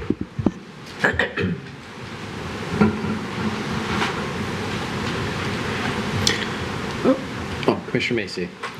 Sorry, follow-up question to Commissioner Douglas's, because my understanding is that, let's say there is no license plate, they removed it, you could just track all the way with the blue Honda, whatever it is, right? Yes, you could see where that vehicle traveled wherever there were cameras, correct. Okay. Again, the vehicle, not the occupants inside. And one other thing to note is this is specific to vehicles. It's not running the people that are registered to the vehicles or associated with the vehicles. It's showing you the vehicle itself, not the people potentially inside. Chief Moore, I think there's, anytime you have cameras, which are everywhere, Can you kind of make that distinction from what I hear you saying is that this really isn't, or not really, but isn't actively monitoring people? That if there is a description of a vehicle that's been suspected to be part of a crime, or there is an actual license plate, this person hit and run, this was their license plate, you can then, you have a case that you've opened up, an investigation, there's a process that Commissioner Hunt asked about that will validate that, you can't just randomly search at your leisure. There has to be a very high standard to go into the system and find, the details of where that vehicle left, where it came from, where it may be. And so you're not actively monitoring, you're using it as a way, when you have an incident report, you can go back and look. Just like we would do today to say, hey, we had a description of this car, can I look at your ATM camera, or can I look at your Ring doorbell? But in this case, the cameras are on, it's expeditious because it's on city property, so to speak. That's correct, Mr. Mayor. And what it's doing is it's taking a snapshot of the rear of a vehicle, and if there is no reason to search that information is gone in 30 days and it's not recoverable. So the information is there if needed, and if it's not needed, it's gone forever and it's no longer recoverable whatsoever. And who makes that decision? Like, could if let's say the Troy Police Department wanted to, they would have to go through you in order to pull that data from the Royal Oak system?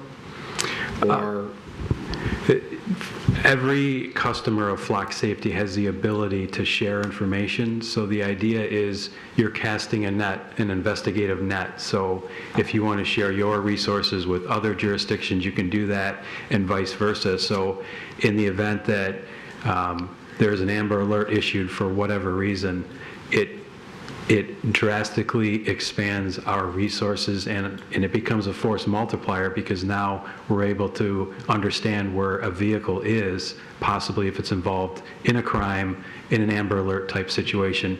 Not only is the possibility of looking at our cameras, but it expands the information sharing capabilities as well.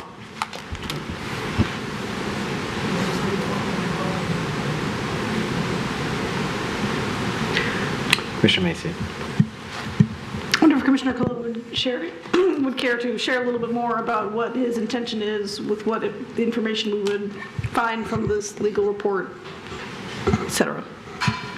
Yeah. If I may, Mr. Yeah, thank you, Commissioner Macy. To look at the contract to see if there's provisions that are negotiable, make sure that the provisions align with our goals and values and align with the good policing policies that the chief's trying to achieve, and make sure that there's a runway here so that we can, if this does get implemented, is implemented in the best way possible for us. So I think taking some time to look at it through the legal lens, we saw it through the PD, to look at it through the legal lens kind of helps us fine tune what this contract could be, and if there's issues any of us might have, we can also maybe start to look at that and see how we can correct them.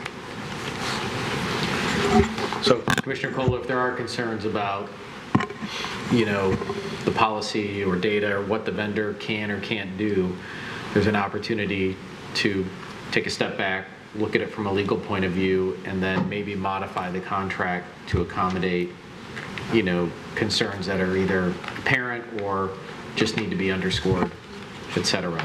But we got to have a legal discussion on that, not an operating discussion, is what I hear you saying. Very succinctly, Mr. Mayor. Commissioner Douglas? Mr. Grochowski, what role have you played up until now in consideration of this system? So I think it was 2 weeks ago approximately, the chief sent me the contract to review. I did review that, found it to be extremely friendly for us as a city, not necessarily from a technical standpoint, but from a legal standpoint. Obviously, because they've dealt with multiple municipalities in this state and across the country, they're used to dealing with what municipalities desire in these types of contracts. So I found all those desires that we would normally want in a contract met in this contract. So purely from a contractual standpoint, I actually commented to Chief. I thought it was well done. So I have no issues with it from a legal standpoint from that. I understand there's some other issues that maybe the commission would like to discuss aside from what I've reviewed it for. Yeah, so thank you for that answer. Given that, and, given perhaps Commissioner Colo would like to further expand on what he sees as the outcome of that further inquiry, I'm inclined to vote against the motion and authorize this to go forward, with all due respect to Commissioner Colo. Yeah, Mr. Mayor, Commissioner Douglas, quite frankly, I don't want to negotiate with the vendor in a public forum here. So if we're looking at changing the contract, I think a closed session would be appropriate to discuss some concerns about potential modifications. Much like we can't go into their boardroom to talk about the contract, they can watch this right now. So I think that taking this into a position where the city attorney can provide us, sure, it's approved to form as was NPS contracts, but maybe we can look at looking at the policies and actually what's inside of it to make sure that it's right for this community. I think what I hear from a legal point of view is like your right to terminate, like all of these basic things, like independent of price, independent of who owns data, independent of all of these things. It's a well-written contract, but there may be a couple things in there that aren't objectionable to the vendor, that aren't objectionable to our PD, but maybe make the contract more palatable to a broader array of folks in the community. Like Commissioner Colo said, I agree, not all things you can negotiate here because it's not fair. We're not in the boardroom of their business. So if there are some things we want to throw their way, closed session's a good time to, ultimately, whatever we decide on, the contract will come out and be transparent into the public. But, if there are things that, put us at a disadvantage, maybe it is best to have a legal closed session on it. In general, I think that, what gives me a little bit of comfort here is that it's not actively monitoring, our people in our community. There's been some concerns that are expressed that I think we need to get clarity on, in the contractual terms. It helps solve crimes, it helps prevent crimes. I see it where you have some breaking and enterings into cars. Instead of it happening 20 times, maybe it happens twice because you can identify the vehicle and find it. But there are legitimate, we heard some public comment, there's some legitimate concerns about it. We have to evaluate those trade-offs, and the fact that we can negotiate with the vendor and remedy some of those trade-offs, I think we'll have maybe something a little stronger. So I'll support the motion. Any other discussion? It's just the motion to go to get a legal opinion and closed. Yeah. You are correct. Okay. All right. I'll call for the vote. All those in favor say aye. Aye. Those opposed? Motion passes. All right. Thank you. Thank you, Chief Moore. All right, thank you. Approval of Arts, Beats, and Eats 2025 to 2027 Fifth Restated Festival Agreement. Mr. Krochowski. Thank you, Mayor. On the agenda for your consideration is proposed agreement for the Festival Arts, Beats, and Eats. that incorporates years 2025 through 2027, so it would be a 3-year contract. As you know, we've been in negotiations with Arts, Beats, and Eats for quite some time. My predecessor, and then I came on board. I know there was several meetings regarding this, and after much negotiation, I think we've reached a good agreement with regard to moving forward for those proposed years. The primary revision from the previous agreements that the commission is used to seeing is that we've eliminated the 3-way agreement between the city, Arts, Beats, and Eats, and the DDA.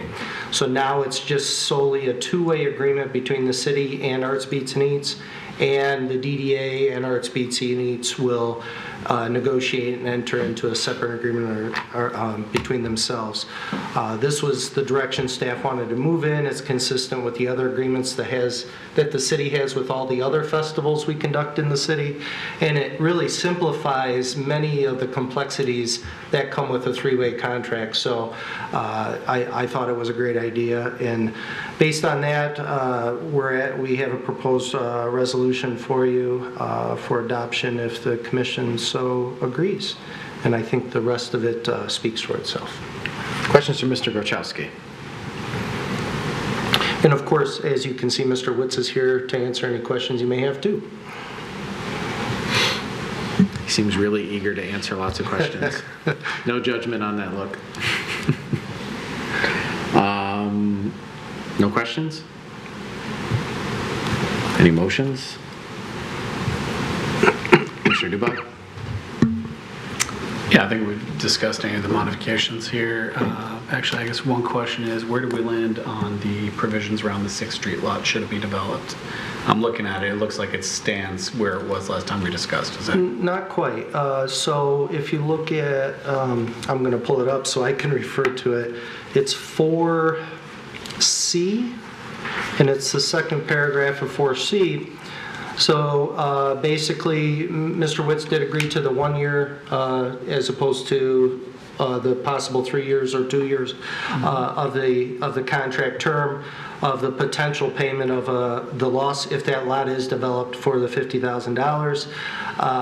And there was a modification that was suggested by Mr. Witz that I thought was reasonable, that the city would agree to do a payment of up to $50,000 for 1 year. For the first year that lot's available, if they agreed to lower their price on tickets, thereby making it more available to everybody who wanted to attend. Otherwise, if they didn't agree to lower their ticket price, then the reimbursement up to $50 would have to be substantiated by Arts, Beats, and Eats through actual documented costs, extra costs for the loss in moving of that stage and replacing that with probably 2 different stages to fit within that program. If it stayed in Royal Oak, you're saying? If it stays in Royal Oak. Okay.